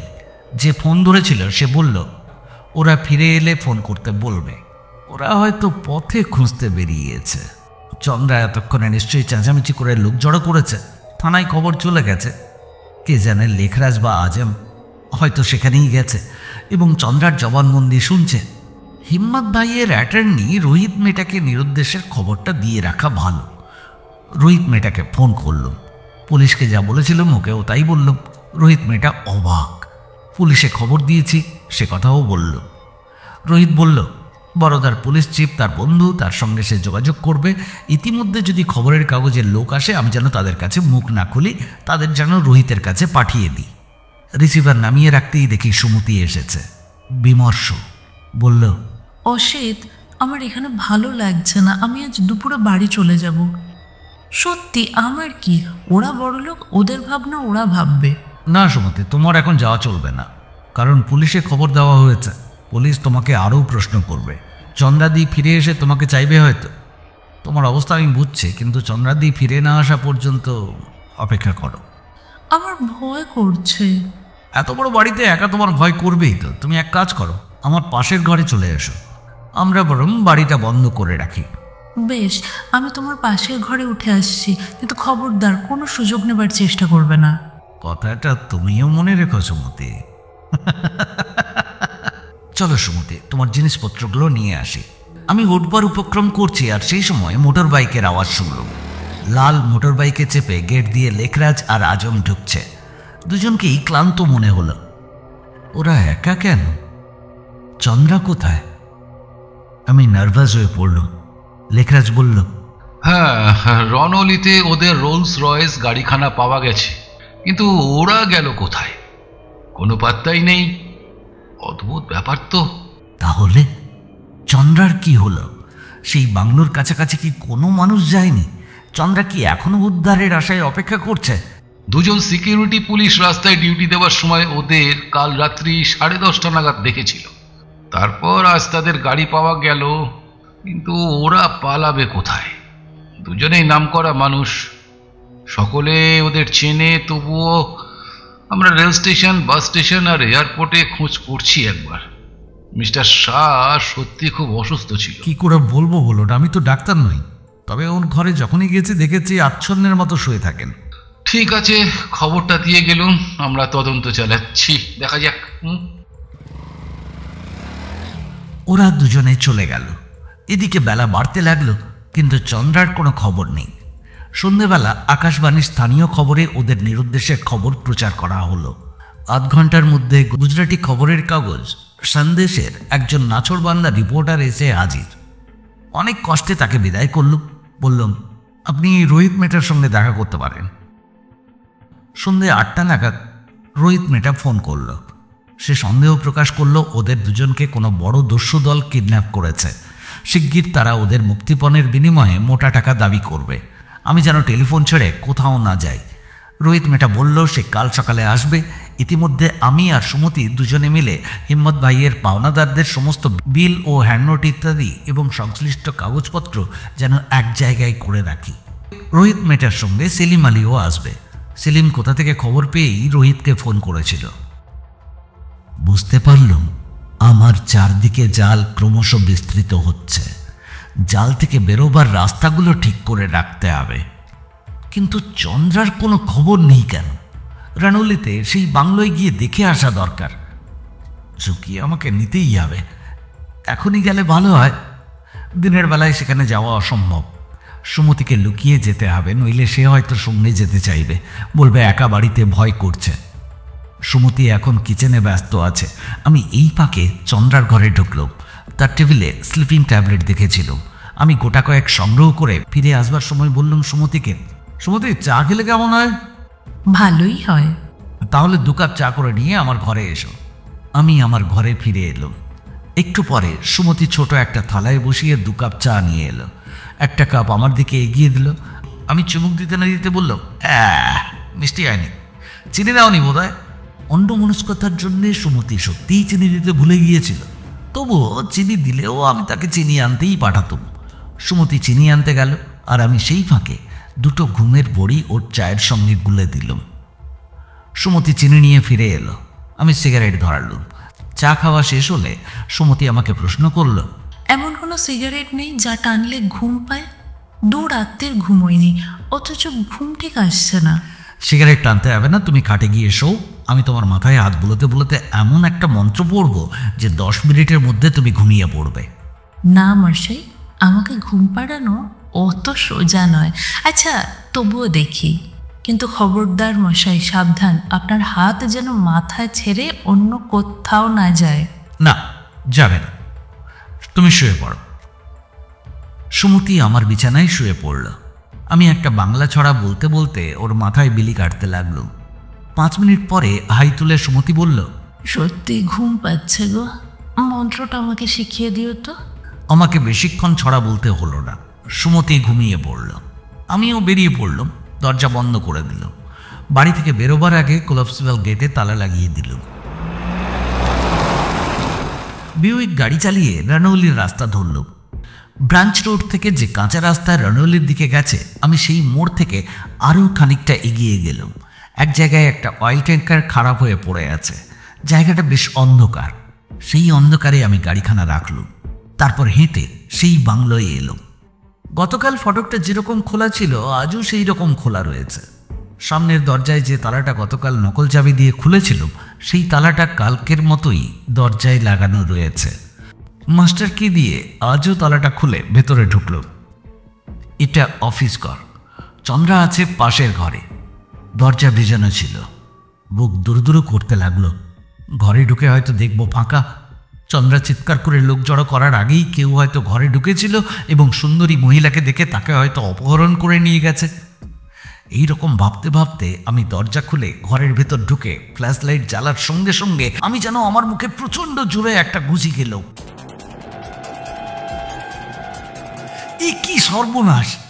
কাল ঠিক যেমন ভাবে চন্দ্রাকে ফেলে গিয়েছিলাম আজও সে ঠিক একইভাবে পড়ে রয়েছে। তারপর সে আর একটুও নড়েনি। বলে দিতে হয় না যে চন্দ্রা মরে গেছে। বক্সাররা যাকে বলে আপার কাট, আমার ঘুষিটাও তাই হয়ে গিয়েছিল। এখন কি হবে? এখন কি হবে? সর্বনাশ হয়ে গেল, একেবারে ভরাডুবি। একটাও পয়সা পাওয়ার আশা তো রইলই না, উল্টে এই বিপদ থেকে উদ্ধার পাবো কি না কে জানে। আমার বুক এত জোরে ঢিপঢিপ করতে লাগলো যে পাশে কোনো মানুষ থাকলে সেই আওয়াজ শুনতে পেত। সরে পড়বো ভাবছি, এমন সময় বাইরে গাড়ির আওয়াজ। জানালা দিয়ে সাবধানে উঁকি মেরে দেখলুম হেডলাইট জেলে একটা পুলিশ জিপ ঢুকছে বাংলোর কম্পাউন্ডের মধ্যে, আর জিপ থেকে নামছে লেখরাজ, আজম এবং আরেকজন সাদা পোশাকে।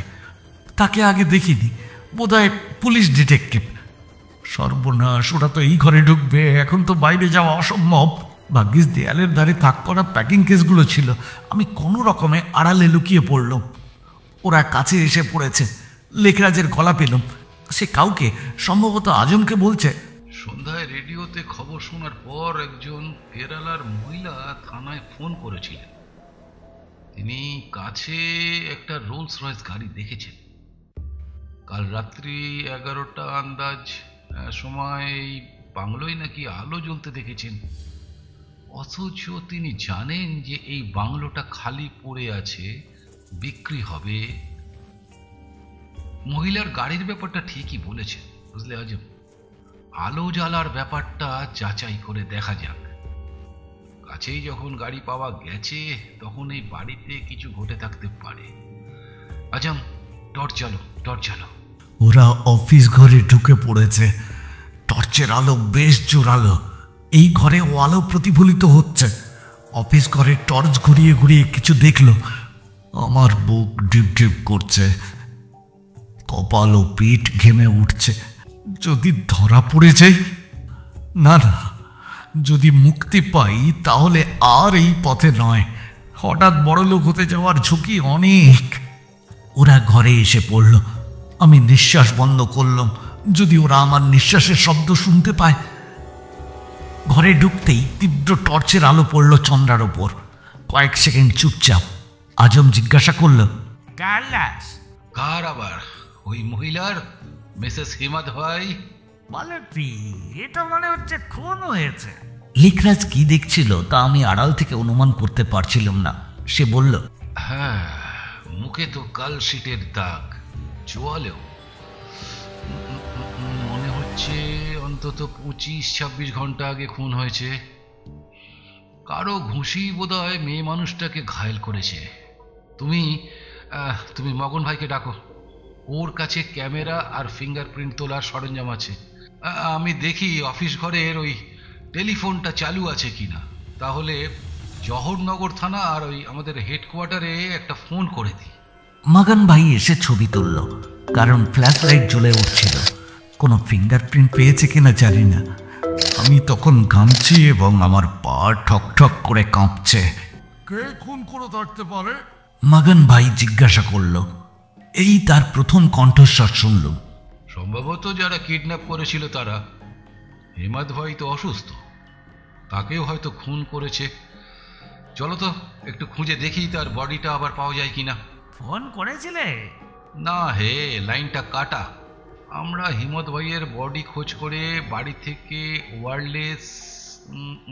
আজম, একটা কাজ করো তো, তুমি গাড়িতে ফিরে গিয়ে ওয়্যারলেসে আগে জওহরনগর থানায়, তারপরে আমাদের হেডকোয়ার্টারে জানিয়ে দাও যে চন্দ্রা শাহের বডি পাওয়া গেছে।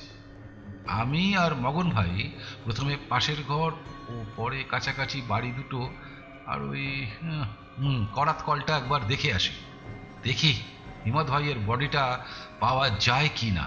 আজম ঘর থেকে বেরিয়ে গেল। লেখরাজ আর মগন ভাই গেল পাশের ঘরে। পাশের ঘরটা আমিও দেখিনি। ওরা আবার এ ঘরে ফিরে এলো। আমি তখন রীতিমতো কাঁদছি, ঘামে জামা ভিজে গেছে। কেউ প্যাকিং বাক্সে একটা লাথি মারল। এবার বোধহয় এদিকে দেখবে। চোখ বন্ধ করে আমি ভগবানকে ডাকতে আরম্ভ করলাম। আপাতত ভগবান আমাকে বাঁচিয়ে দিলেন। ওরা নিশ্চয়ই ভাবলো চন্দ্রার বডি যখন সামনেই পড়ে আছে তখন হিম্মত ভাইয়ের বডি লুকোতে যাবে কেন, খুনিরা সামনেই ফেলে চলে যাবে। এই জন্য প্যাকিং বক্সের এপাশটা আর দেখলো না। একটু পরেই পায়ের আওয়াজ পেলাম। ওরা ঘর থেকে বেরিয়ে যাচ্ছে। ওরা দেখবে কম্পাউন্ড ও তার পাশের বাড়ি। এই সুযোগে আমাকে পালাতে হবে, কিন্তু জিপের মধ্যে তো আজম আছে। তবুও আমি বিপদের ঝুঁকি নিয়ে জানালা দিয়ে বাইরে দেখতে লাগলাম। লেখরাজ ও মগন ভাই কম্পাউন্ড দেখা শেষ করে যখন গেট দিয়ে বেরিয়ে পাশের বাড়ির দুটোর দিকে যাচ্ছে তখন আমি দেখলাম আজমও ওদের দিকে আসছে। তার উদ্দেশ্য লেখরাজ ও মগন ভাইয়ের সঙ্গে যোগ দেওয়া। লেখরাজ জিজ্ঞাসা করল, খবর দিয়েছ দু জায়গাতেই? আচ্ছা। আজম বোধহয় ঘাড় নেড়ে সায় দিয়েছিল, কারণ আমি তার কণ্ঠস্বর শুনতে পেলাম না। আমি আড়াল থেকে বেরিয়ে বাইরের ঘরে এসে দরজার আড়াল থেকে ওদের ওপর নজর রাখছিলাম। নাও অর নেভার। ওরা একটা বাড়িতে ঢুকলেই আমি পালাবো। অন্ধকার, জিপ গাড়িটা দেখা যাচ্ছে না। সম্ভবত গাড়িতে ড্রাইভার বা চতুর্থ কোনো ব্যক্তি নেই। লেখরাজরা যখন পাশের একটা বাড়িতে ঢুকেছে তখন আমি কম্পাউন্ড পার হয়ে গেটের বাইরে এসে পড়েছি। পায়ের কাছ থেকে একটা ছোট ঢিল তুলে নিয়ে জিপটার দিকে ছুঁড়ে মারলুম। না, কোনো সাড়া নেই। হাঁপ ছেড়ে বাঁচল। রাস্তা ক্লিয়ার। আমি আমার গাড়িতে উঠে বসলুম।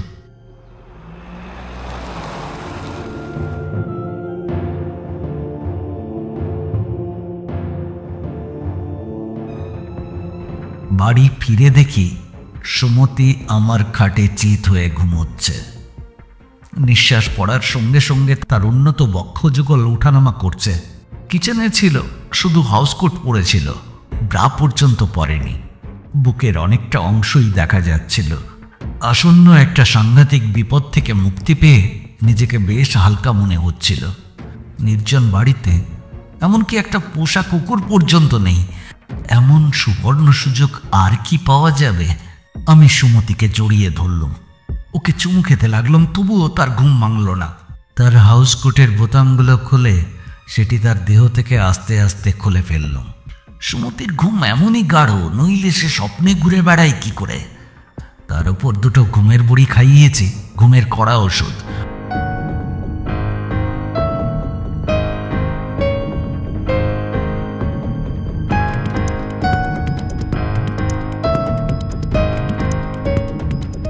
দশ মিনিট পরে আমি সুমতির পাশে শুয়ে। ইতিমধ্যে যা ঘটবার তা স্বাভাবিকভাবেই ঘটেছে, তবুও সুমতির ঘুম ভাঙেনি। আমি তাকে আবার ঠিকঠাক করে কাপড় চোপড় পরিয়েও দিয়েছি। আমি বাথরুম থেকে স্নান করে এলাম। খিদে পেয়েছে। সুমতিকে ডেকে তুললাম। বাথরুমে গিয়ে হাত মুখ ধুয়ে এলো সুমতি। ইতিমধ্যে আমি টেবিলে খাবার সাজিয়ে রেখেছি। সুমতিকে বললাম, কাল সকালে রোহিত মেটা আসবে। হিম্মত ভাইয়ের পাওনাদারের বিলগুলো আর সংশ্লিষ্ট কাগজ ও চিঠি এক জায়গায় করে রাখতে হবে। সে তো আমি আগেই গুছিয়ে ব্রিফকেসে রেখে দিয়েছি। চন্দ্রদি আমাকে একদিন হিসেব করতে বলেছিল, সেই জন্য আমি সব গুছিয়ে রেখেছি। ব্রিফকেসটা কোথায়? হিম্মত ভাইয়ের স্টাডিতে আলমারির মধ্যে আছে। ব্রিফকেসে আরও কিছু কাগজপত্র আছে, তবে সেইগুলো আমি বার করিনি। তাহলে তো তুমি কাজে গিয়েই রেখেছ। কাল সকালে দেখলেই চলবে। Thank you. আচ্ছা, আমি যখন ঘুমোচ্ছিলাম তুমি কি কিছু করেছো? না, তুমি কি কিছুই টের পাওনি? আমি স্বপ্ন দেখছিলাম।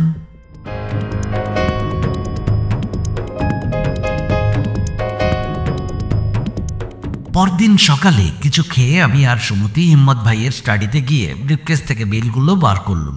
চন্দ্রা নিজে একটা টোটাল দিয়ে রেখেছিল, তবুও আমি বিলগুলো তারিখ অনুসারে সাজিয়ে সংখ্যা মিলিয়ে ভালো করে চেক করে নিয়ে নিজে আবার টোটাল দিলাম। সংশ্লিষ্ট কাগজপত্র ও চিঠিগুলো তারিখ অনুসারে সাজিয়ে রাখলাম। ব্রিফকেসে অন্যান্য যেসব কাগজ ছিল সেগুলো বার করলাম।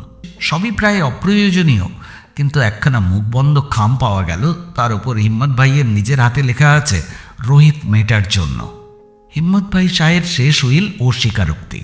খামখানা খুলে দেখার আমার প্রবল ইচ্ছে হলো, কিন্তু সুমতিও ওটা দেখছে। তার সামনে খোলা ঠিক হবে না, উচিতও নয়, বিশেষ করে রোহিত নিজে যখন আরেকটু পরেই আসছে। আমি অবহেলায় খামখানা রেখে দিল, কিন্তু একটু সুযোগ পেলেই ওটা সরাতে হবে। সব কাগজপত্র আবার ব্রিফকেসে রেখে দিল। পরে সুমতি যখন ঘর থেকে কোনো কাজে একবার বেরিয়েছিল, আমিও রোহিত মেটার নামে সেই খামখানা সরিয়ে দিয়েছিল। 10টা বাজার কিছু পরে রোহিত মেটা এলো।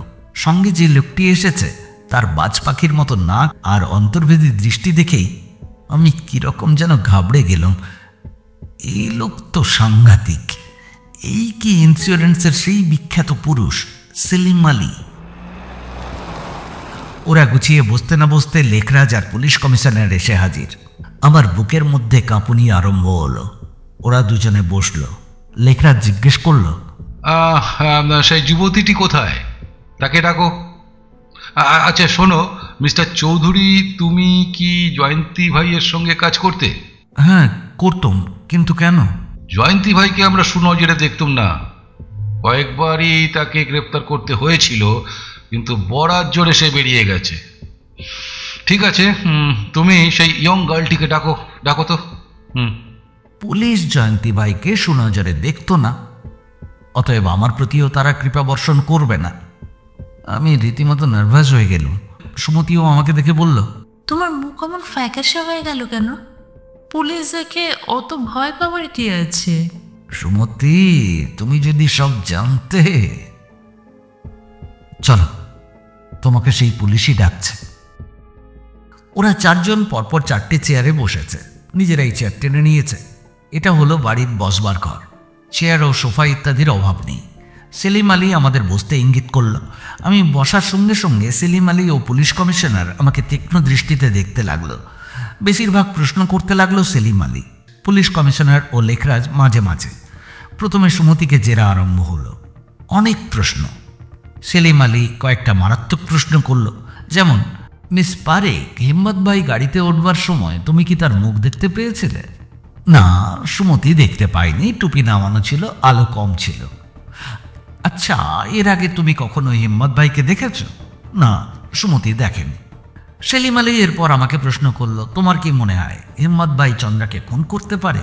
আমি বলি, গুলি করে হত্যা করা মিস্টার শাহের পক্ষে হয়তো সম্ভব ছিল, কিন্তু ঘুষি মেরে নয়, কারণ তিনি রীতিমতো অসুস্থ ছিলেন।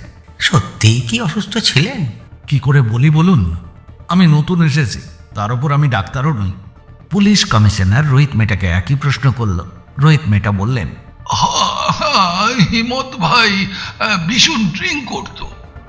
মাতাল অবস্থায় তো তার পক্ষে সবই সম্ভব, কিন্তু ওই বর্তমানে যেরকম অসুস্থ ছিল তাতে চন্দ্রার মতো মেয়েকে বোধহয় আঘাত করা সম্ভব ছিল না।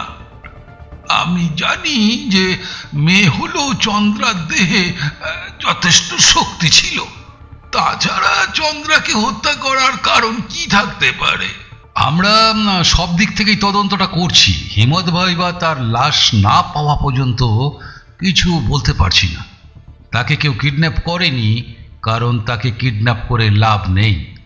সকলেই জানে যে সে দেনায় ডুবে আছে, আর ওই কিডন্যাপাররা মিছিমিছি তার স্ত্রীকে হত্যা করতে যাবে কেন? সবই রহস্য। রহস্য। সেলিম আলী রোহিত মেটাকে জিজ্ঞাসা করল, চন্দ্রার অনুকূলে হিম্মত ভাই যে মোটা টাকা ইন্স্যুরেন্স করেছিল, এ খবর চন্দ্রা কি জানতো? জানতো বই কি, এবং পরে হিম্মত ভাই তো ওই ইন্স্যুরেন্সের শর্ত পরিবর্তন করেছিল, তাও চন্দ্রা জানতো। এর ভেতরে নিশ্চয়ই একজন তৃতীয় ব্যক্তি আছে।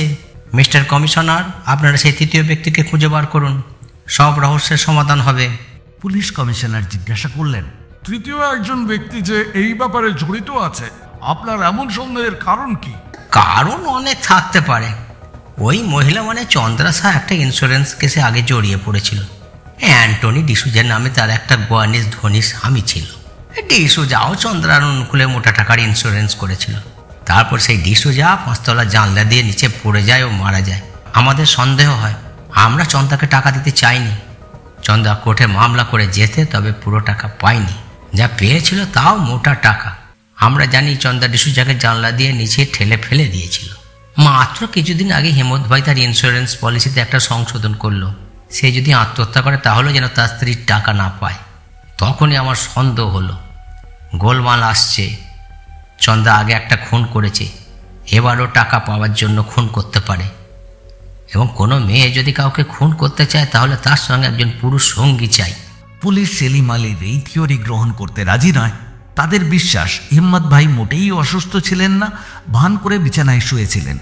তিনি তার বউকে খুন করেছেন। হয়তো খুন করার ইচ্ছে ছিল না, কোনো কারণে রাগের মাথায় বউকে ঘুষি মেরেছেন, তাতেই বউ মরে গেছে।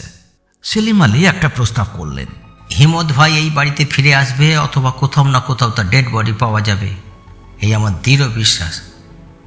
যে পর্যন্ত না ঘটছে সে পর্যন্ত এই বাড়িতে দিনরাত্রির একজন পুলিশ মোতায়েন করা হোক।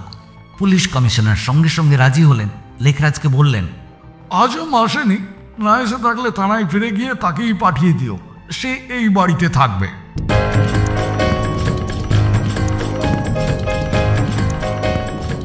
কি সর্বনাশ!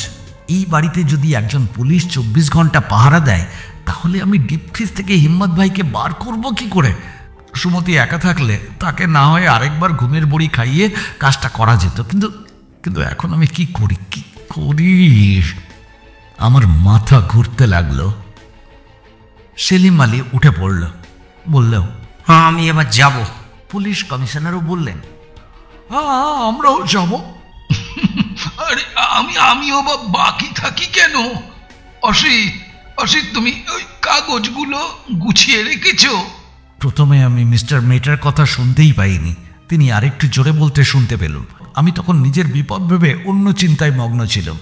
আমি আবার নিজের মধ্যে ফিরে এসে বলি, হ্যাঁ না মিস্টার মেটার, সব কাগজ রেডি করতে পারিনি, দয়া করে আমাকে আরেকটা দিন সময় দিন। এই সময়ে সুমতি আমার দিকে জিজ্ঞাসা দৃষ্টিতে চাইল। আমি তাকে চুপ করতে ইশারা করলাম। কয়েক মিনিটের মধ্যেই বাড়ি ফাঁকা হয়ে গেল। সুমতি আমাকে একা পেয়ে জিজ্ঞেস করলাম, তুমি অ্যাটর্নিকে মিছে কথা বললে কেন অসিত? আগে হলে হয়তো বলতুম না, কিন্তু দেখলাম সেলিম আলী আমাকে সন্দেহ করছে। সে ভাবছে আমি চন্দ্রার প্রেমিক। ইন্স্যুরেন্সের টাকার জন্য আমার সহায়তায় চন্দ্রা তার স্বামীকে খুন করেছে। হিম্মত ভাই আত্মহত্যা করলে তার বউ টাকা পাবে না, কিন্তু খুন হলে চন্দ্রা টাকা পাবে। সেলিম আলীর বিশ্বাস হিম্মত ভাই দেনাদারদের হাত থেকে মুক্তি পাওয়ার জন্যই আত্মহত্যা করবার আগে চন্দ্রা তাকে খুন করিয়েছে।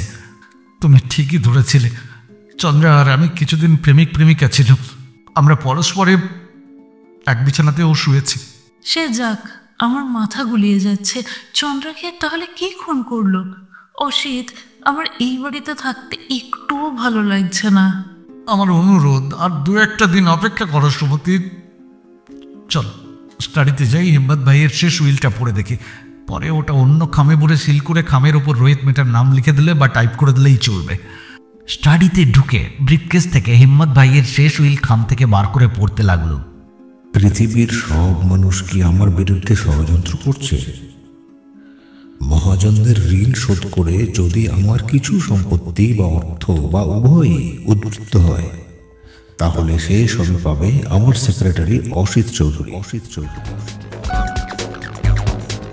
কারণ একদা সে আমাকে প্রাণে বাঁচিয়েছে।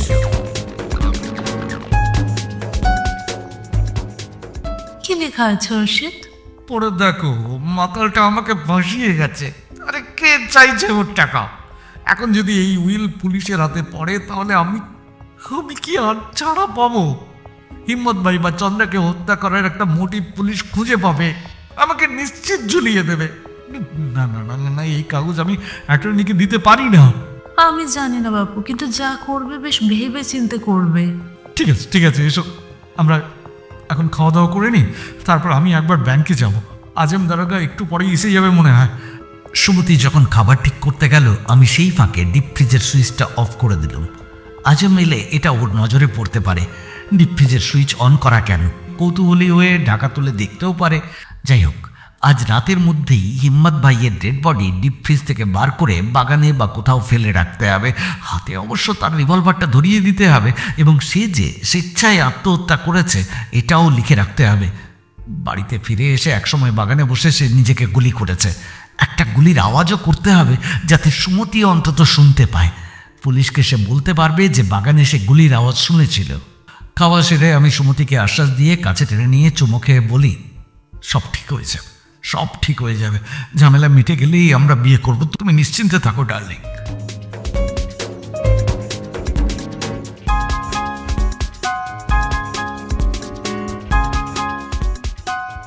ব্যাংকে গিয়ে আমি সেফ ডিপোজিট লকারের চাবি নিয়ে লকার খুলে রুমাল দিয়ে হিম্মত ভাইয়ের রিভলভার ধরে বার করে পকেটে রাখলাম। তারপর হিম্মত ভাইয়ের আগেকার আত্মহত্যার কৈফিয়ত এবং শেষ উইলখানা লকারে রেখে চাবি বন্ধ করে বাড়ি ফিরে এলাম। বাড়ি ফিরে এসে দেখি আজম দারোগায় এসে গেছে। আজম বেশ সুদর্শন যুবক, চেহারাটা আকর্ষণীয় ফিল্মের হিরোর মতো। বারান্দায় একটা ইজি চেয়ারে বসে ডিটেকটিভ বই পড়ছিল। সুমতি নিজের ঘরে শুয়েছিল, আমাকে দেখে বলল, দারোগা এসে গেছে। আচ্ছা, ডিপ ফ্রিজের সুইচ কি তুমি অফ করেছো? হ্যাঁ, মাঝে মাঝে না মোটরটাকে বিশ্রাম দিতে হয়, আগেও তো করেছি, তুমি বোধহয় লক্ষ্য করনি। পোশাক বদলে আজমের সঙ্গে আলাপ করবার উদ্দেশ্যে বারান্দায় যাওয়ার সময় দেখি সে কখন বই ছেড়ে উঠে এসে কোমরে দুহাত দিয়ে ডিপ ফ্রিজের সামনে দাঁড়িয়ে আছে। সর্বনাশ!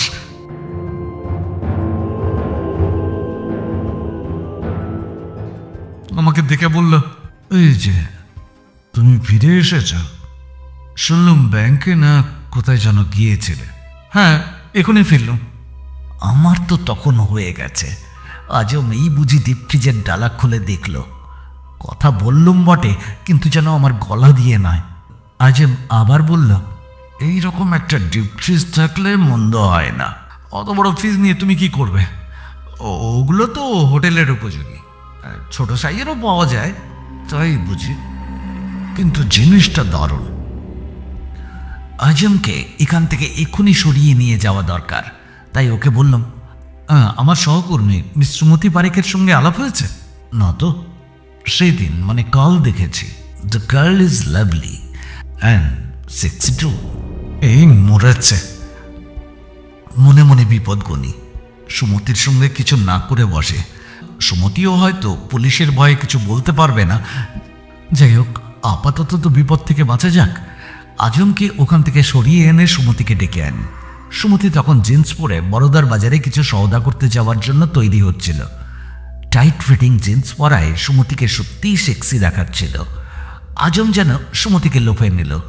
তাকে নিয়ে কি করবে, কোথায় বসাবে যেন ভেবেই পাচ্ছে না। আমি কিন্তু নিশ্চিন্ত হল, সুমতি এখন আজমকে আয়ত্তে রাখতে পারবে। আজম আমাদের কোনো ক্ষতি করবে না। অবশ্য সুমতির সহযোগিতা দরকার। আজমের চেহারাটা তো ভালো, সুমতি ওর দলে ভিড়ে যেতেও পারে। তোমরা গল্প করো সুমতি, আমাকে একখানা চিঠি লিখতে হবে, আমি 15 মিনিটের মধ্যে আসছি, তারপরে তুমি না বাজারে যেও। ঠিক আছে বলে সুমতি হেসে আমার দিকে চেয়ে চোখ টিপল। হিম্মত ভাইয়ের স্টাডিতে ঢুকে আমি দরজা বন্ধ করে টাইপরাইটারে হিম্মত ভাইয়ের লেটার হেড পড়িয়ে খাটাখাট করে টাইপ করলুম,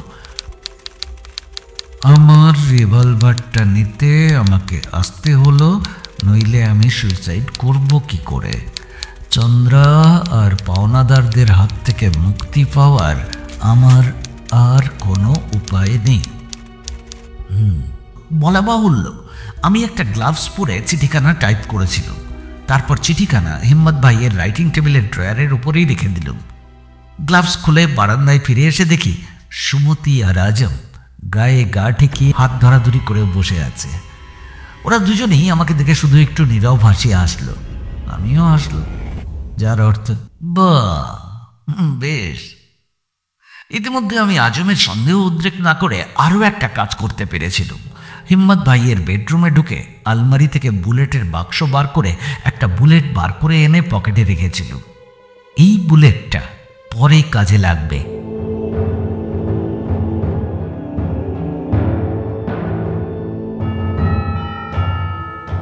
অনেকক্ষণ সন্ধে হয়ে গেছে, আকাশ মেঘে আচ্ছন্ন, গুমট গরম, রাত্রে বৃষ্টি হতে পারে। আমি সুমতি ও আজম বারান্দায় বসে গল্প করছি। সুমতি মাঝখানে। আমি মনে মনে ভাবছি আজমকে কি করে ঘুমের বড়ি খাওয়ানো যায়। আর আজম যেন এই ডিউটিটা পেয়ে মরতে গেছে। সে সুমতিকে নিয়ে বেশ মজায় আছে। সুমতিও লক্ষ্য করছে আজমের দিকে ঝুঁকেছে। ঝুঁকুক ঝুঁকুক, তাহলে আমারই কাজের সুবিধে। আমি ভেবেছিলাম আজম বুঝি সারা বাড়িটাই টহল দেবে, প্রশ্ন করে আমাকে ও সুমতিকে উত্ত্যক্ত করবে। কিন্তু এখন মনে হচ্ছে ও যেন আমার ও সুমতির বন্ধু, ছুটি কাটাতে আমাদের বাড়িতে এসেছে। আজম সুমতিকে পেয়ে বসেছে। সুমতি যেখানে যাচ্ছে আজমও সেখানে যাচ্ছে, এমনকি কিচেনে গিয়ে আলুর খোসা পর্যন্ত ছাড়াচ্ছে, বাসন ধুচ্ছে। সুমতিও ওকে হুকুম করছে। 10টা বাজার পর আমরা আবার বারান্দায় এলুম। আমি আর আজম সিগারেট ধরালো, তাই দেখে সুমতিও একটা চাইল। বেশ গুমট গরম, ট্রানজিস্টার রেডিও বাজছিল, বিবিধ ভারতীর সঙ্গীতানুষ্ঠান চলছিল। সেই অনুষ্ঠান শেষ হতেই সুমতি বলল, আমার ঘুম পাচ্ছে, আমি শুতে চললাম। আজম সাহেব, তুমি কোথায় ঘুমোবে? এই বারান্দাতেই ঘুমোবো। ওই তো একটা ডিভান রয়েছে, পাখাও রয়েছে, মেঘ ডাকছে, বৃষ্টি এলো বলে। আমি মনে মনে প্রমাদ গুনি, আজম বারান্দায় ঘুমোলে আমার কাজে অসুবিধে।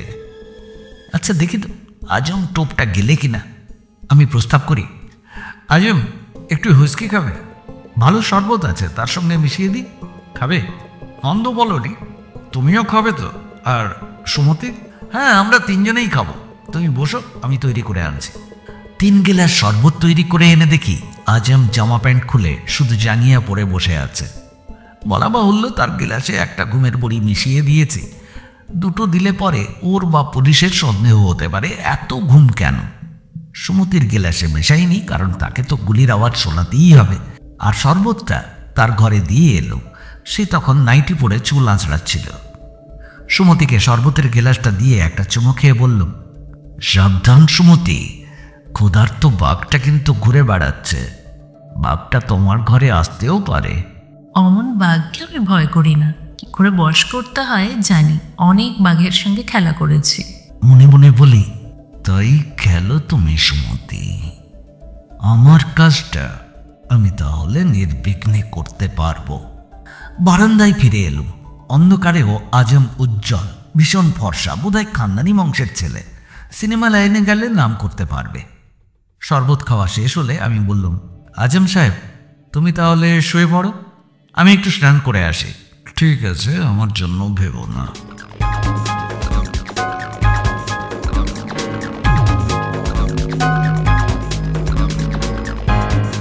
স্নান করে এসে দেখি বারান্দায় আজম নেই। আমার সন্দেহ হলো ও নিশ্চয়ই সুমতির ঘরে ঢুকেছে। সুমতির ঘরের পাশেই তো আমার ঘর। সুমতির ঘরের দরজায় কান পাতি। আমার অনুমান ঠিক, দুজনে কথা বলছে। আমি আমার ঘরে গিয়ে শুয়ে পড়ল।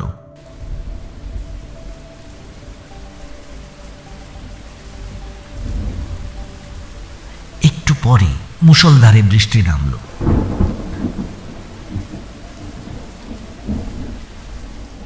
রাত্রি 1:30টার সময় বৃষ্টি কমল।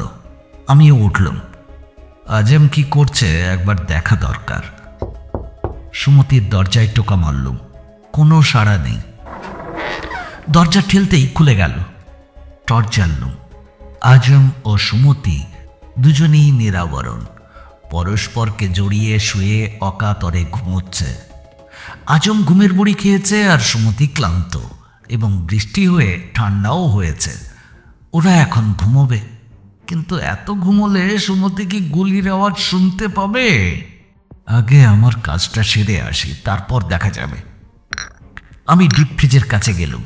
ফ্রিজের উপর থেকে বোতলগুলো সরিয়ে পাশের টেবিলে রাখলুম, ডালা তুললুম। হিম্মত ভাই শুয়ে আছে, পোশাক ভিজে ভিজে। তা তো হতেই পারে। ভালোই হলো, সে তো বাইরে থেকে এসে সুইসাইড করবে, অতএব পোশাক ভিজতেই পারে। একটা ছোট আলো জেলে ওকে তুললুম। ফ্রিজের সুইচ তো আগেই বন্ধ করে দিয়েছিলাম, অতএব হিম্মত ভাইয়ের আহত স্থান থেকে রক্ত পড়তে আরম্ভ করেছিল।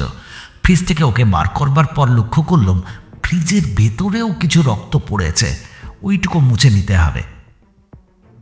হিম্মত ভাইকে কাঁধে ফেলে ও স্টাডিতে এনে চেয়ারে বসিয়ে দিলাম। সঙ্গে সঙ্গে সার্সি কাঁপিয়ে জোরে একটা বাজ পড়ল। হিম্মত ভাই যেদিন সুইসাইড করেছিল সেদিন যেভাবে বসেছিল তাকে সেইভাবে বসিয়ে দিয়ে তাকে তারই রিভলভারে বুলেট লাগিয়ে খোলা জানালা দিয়ে ফায়ার করে রিভলভারটি বেশ করে মুছে হিম্মত ভাইয়ের হাতে ঠিকভাবে ধরিয়ে দিলুম। টাইপ করা চিঠিখানা টেবিলের ওপর রেখে দিলুম।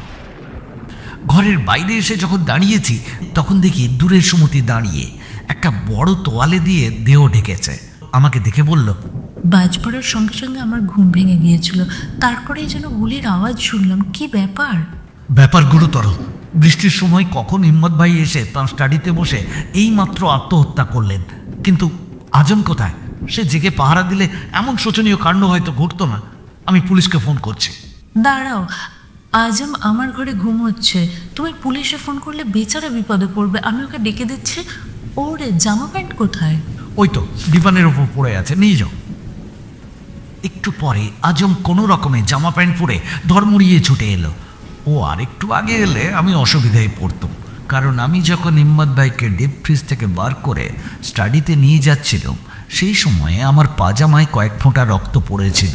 আমি দ্রুত পাজামাটা ছেড়ে আরেকটা পাজামা পরে নিতে পেরেছিলাম। আজম যখন স্টাডিতে হিম্মত ভাইকে দেখে এবং পুলিশকে ফোন করতে ব্যস্ত ছিল, আমি সেই সময়ের মধ্যে ডিপ ফ্রিজে রক্তের ফোঁটাগুলো মুছে নিয়েছিলাম। তারপর এই রক্ত মোছা ন্যাকড়া, রক্ত লাগা আমার পাজামা আর যে গ্লাভস পরে টাইপ করেছিলাম, রিভলভার ধরে গুলি করেছিলাম, সেই গ্লাভস জোড়া এক জায়গায় লুকিয়ে রাখলাম। সুমতিও তখন বাথরুমে ছিল।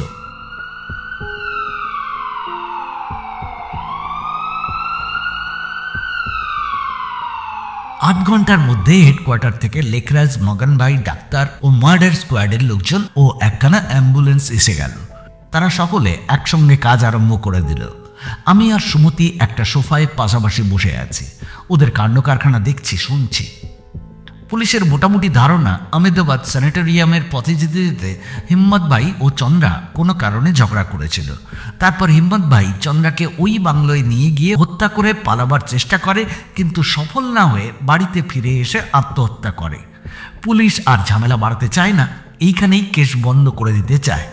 আমি আর সুমতি লক্ষ্য করলাম রোগাটে ল্যাকপ্যাকের মতো একজন লোক পাইচারি করছে, এদিক ওদিক উঁকি মেরে দেখছে। খবরের কাগজের রিপোর্টার নাকি? তাকে জিজ্ঞাসা করতে সে বলল, না, আমি রিপোর্টার নই, আমি ইন্স্যুরেন্স কোম্পানির ডিটেকটিভ। আমার নাম মতিরাম। আমি সেলিম আলীর জন্য অপেক্ষা করছি। সে 7টার সময় আসবে, তাকে রিপোর্ট দিতে হবে। পুলিশের অনুমান শুনে আমি নিশ্চিত হয়েছিলাম। ভেবেছিলাম ইন্স্যুরেন্স কোম্পানি পুলিশের রিপোর্ট গ্রহণ করবে, আর তাছাড়া ইন্স্যুরেন্স কোম্পানির কাউকে টাকা দিতে হচ্ছে না তো। কিন্তু মতিরাম বলল, পুলিশের রিপোর্ট যাই হোক, সেলিম আলী নাছোড়বান্দা, সে সব কিছু শেষ পর্যন্ত খতিয়ে দেখবে। শুনেই আমি ঘামতে লাগলাম। সুমতিকে কাছে টেনে ধরলাম। সুমতি তখন আমার কানে কানে বলছে, কাল রাত্রে সে আজমকে নিয়ে শুয়েছিল বলে আমি রাগ করেছি কিনা জানতে চাইছে। আমার মনের অবস্থা বুঝলে সুমতিও কথা হয়তো তখন বলতো না। সে তো জানে না যে এতে আমি খুশি হয়েছিল। আমি কোনো উত্তর না দিয়ে শুধু ওকে আরেকটু কাছে টেনে নিলাম, অর্থাৎ ঠিক আছে, রাগ করিনি।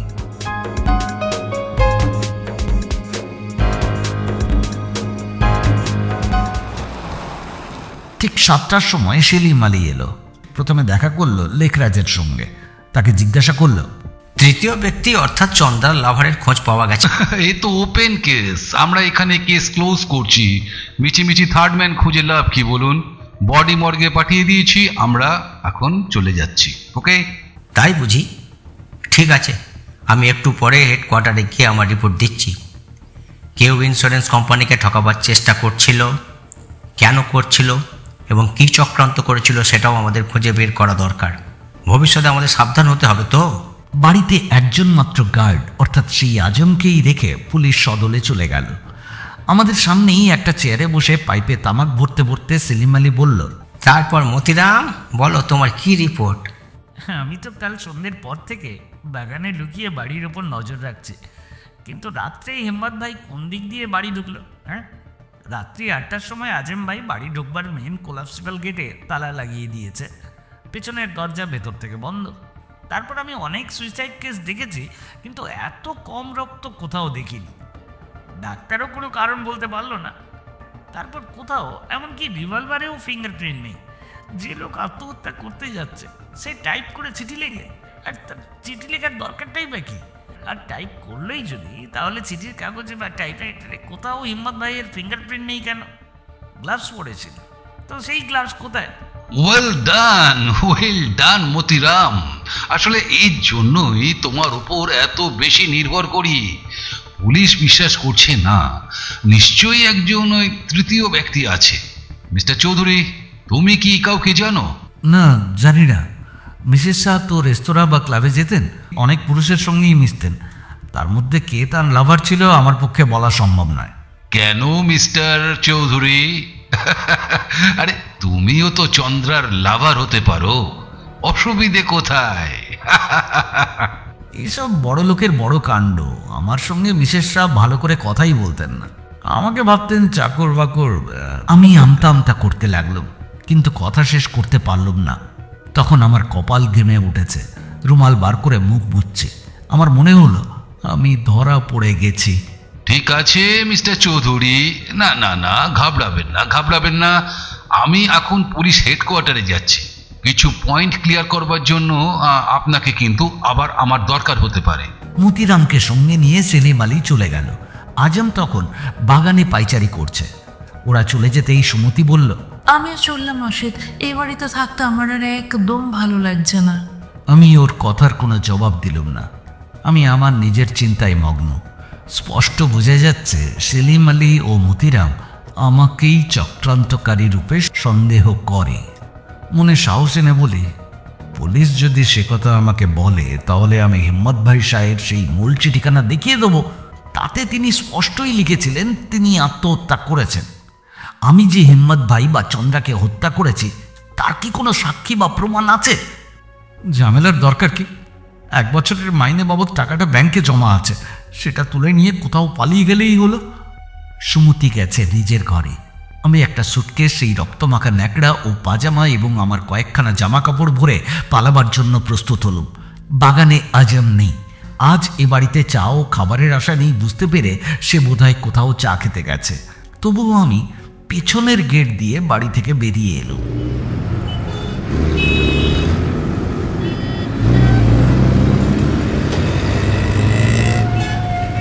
কাছেই বাস স্টপ। বাসে চেপে বড়দা বাস স্ট্যান্ডে এলুম। ঘড়ি দেখলুম, ব্যাংক খুলতে এখনো দেরি আছে। ব্যাংক থেকে টাকা তুলতে হবে। সেফ ডিপোজিট লকার থেকে হিম্মত ভাইয়ের আত্মহত্যার প্রথম চিঠিখানা ও তার শেষ উইলখানা বার করতে হবে। এখনো দেরি আছে। বাস স্ট্যান্ডে রেস্তোরাঁয় ঢুকলাম। সকাল থেকে কিছু খাওয়া হয়নি, কিছু খাওয়া দরকার। খাওয়া শেষ হলো। পুলিশ আমার পিছু নেয়নি তো? হতে পারে। সেলিম আলীর রিপোর্ট শুনে তারা কি আর চুপ করে বসে আছে?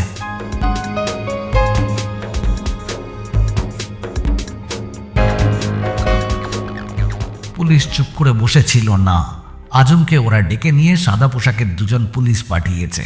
মাগান ভাই এসে সুমতিকে জেরা করতে আরম্ভ করেছে। সঙ্গে আছে মতিরাম। আমি ভাবি দেরি করা নিরাপদ নয়।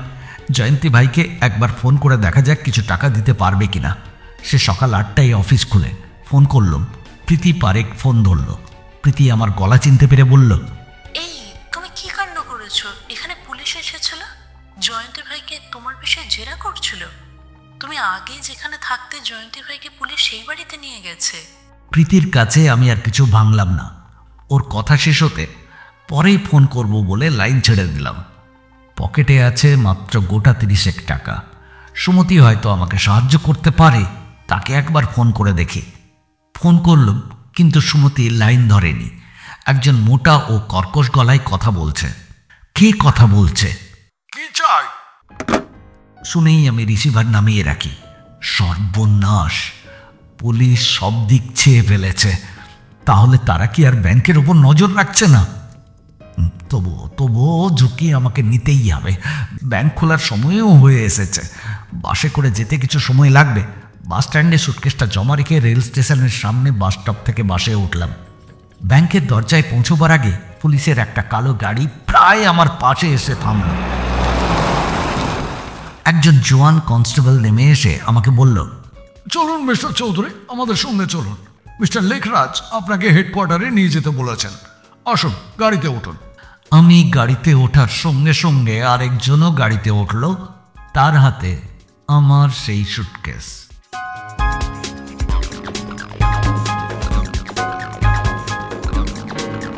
থানায় নিয়ে গিয়ে আমাকে একটা ছোট ঘরে অপেক্ষা করতে বলা হলো। বেশ বুঝতে পারলাম আমার খেলা শেষ হয়ে গেছে। আমি যে কেস লড়বো তেমন টাকা পয়সাও আমার নেই। ফাঁসিতে আমাকে বোধহয় ঝোলাতে পারবে না, তবে কে জানে, ফাঁসি না হলেও দীর্ঘমেয়াদী সশ্রম কারাদণ্ড তো হবেই। নিজের চিন্তায় বিভোর হয়ে মাথায় হাত দিয়ে কতক্ষণ বসেছিলাম জানি না। একজন কনস্টেবল এসে 1 কাপ চা দিয়ে গেল, বেশ গরম চা। চা খেলাম, সিগারেট খেতে ভুলে গিয়েছিলাম। একটা সিগারেট ধরালাম, সিগারেট শেষ হলো, তবুও ডাক পড়ে না। কে জানে কপালে কি আছে।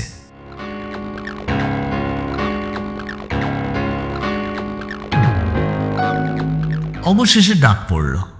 একটা বড় ঘরে আমাকে নিয়ে যাওয়া হলো।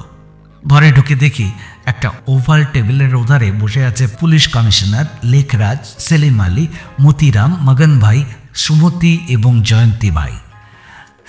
যেন হাইকোর্টের ফুল বেঞ্চ। আমি প্রচণ্ড ঘাবড়ে গেলাম। লেখরাজ বলল, আরে মিস্টার চৌধুরী, বসো বসো বসো। শেষ উদ্ধার তো করতে পারলে না। তোমাকে তো অনেকক্ষণ বসে থাকতে হয়েছিল, কারণ আমরা ডাক্তারের রিপোর্টের জন্য একটু অপেক্ষা করছিলাম। মিস্টার মতিরামের সন্দেহ সুইসাইডের পর এত কম রক্ত কেন?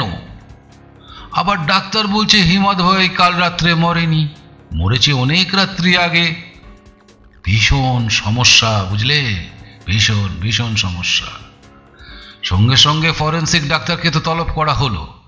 তিনি আমাদের ডাক্তারের মত সমর্থন করে বললেন যে মিস্টার শাহ অনেক আগেই মরেছেন। আমাদের সন্দেহ ডেড বডি কোনো ফ্রিজারে রাখা ছিল। সুমতিকে জেরা করে জানা গেল যে সে ঘুমের ঘোরে ডিপ ফ্রিজ খুলেছিল এবং এক সময় সে যখন সুইচ বন্ধ করেছিল তখন তুমি তাকে আজে বাজে কথা বলে আবার সুইচ চালু করতে বলেছিলে। আমরা আরও জানতে পারলাম যে তুমি ফ্রিজ কোম্পানির সেলসম্যান ছিলে। ব্যাপারটা তো পরিষ্কার, তুমি ও চন্দ্রশা ষড়যন্ত্র করে হেমত ভাইকে হত্যা করেছো বলে আমরা মনে করছি। না না না, হেমত ভাই আত্মহত্যাই করেছে। তার মূল চিঠি আমার কাছে আছে। হ্যাঁ, ব্যাপারটা তো সাজানো ছিল যে অপহরণকারীরা হেমত ভাইকে অপহরণ করবে ও তাকে খুন করে এদিক সেদিক কোথাও ফেলে রাখবে। কিন্তু ইতিমধ্যে চন্দ্রাকে তুমি বা তোমার লোকেরা প্ল্যান করে সরাতে গেলে, আর তোমার বা তোমাদের প্ল্যান ভেস্তে গেল, তাই তো? না, আমি আমি আমি চন্দ্রাকে ইচ্ছে করে খুন করিনি, হঠাৎ হয়ে গেছে। খুন খুন খুনই করেছো তুমি। যাই হোক, তুমি তো স্বীকার করলে। সেলিম সাহেবের ধারণা ছিল একজন থার্ড ম্যান আছে, সে যে তুমি তারও যথেষ্ট প্রমাণ কিন্তু আমরা পেয়েছি। কিন্তু তুমি তো আনারি, পেশাদার খুনিও নও। তাই যদি হতে তাহলে হেমত ভাইয়ের নামে লেখা টাইপ করা চিঠিতে এবং আত্মঘাতী রিভলভারে তার ফিঙ্গারপ্রিন্ট অবশ্যই থাকতো। তুমি আরও একটা ভুল করেছো। যেসব পোশাক পরে হিমত ভাই আহমেদাবাদ যাত্রা করেছিল সেই সব পোশাক হিমত ভাইয়ের দেহে ছিল না। সব ব্যাপারটা তুমি ঠিক মতো চালাতে পারোনি। আসলে খুবই কাঁচা কাজ করেছো বন্ধু। তোমাকে আমরা হিমত ভাই শাহ ও তার পত্নী চন্দ্রা শাহকে হত্যার অপরাধে গ্রেপ্তার করলুম। তোমার কোনো উকিল থাকলে জয়ন্তী ভাই মারফত খবর দিতে পারো এবং জামিনের আবেদনও করতে পারো। তবে আমরা তোমার জামিনের আবেদনে কিন্তু বাধা দেব। সেবা সিং, যাও যাও যাও, এবার একে ফাটকে নিয়ে যাও।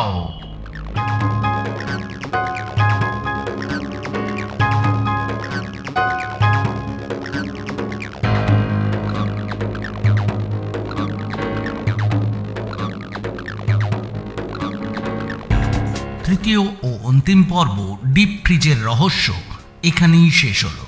গল্প পাঠে অংশগ্রহণ করেছেন কৌশিক, শৈবাল, বিবেক, পারবিতা ও অমৃতার সাথে আমি কমলেশ। আজ তাহলে এ পর্যন্ত। দেখা হচ্ছে খুব শিগগির পরবর্তী পর্বে।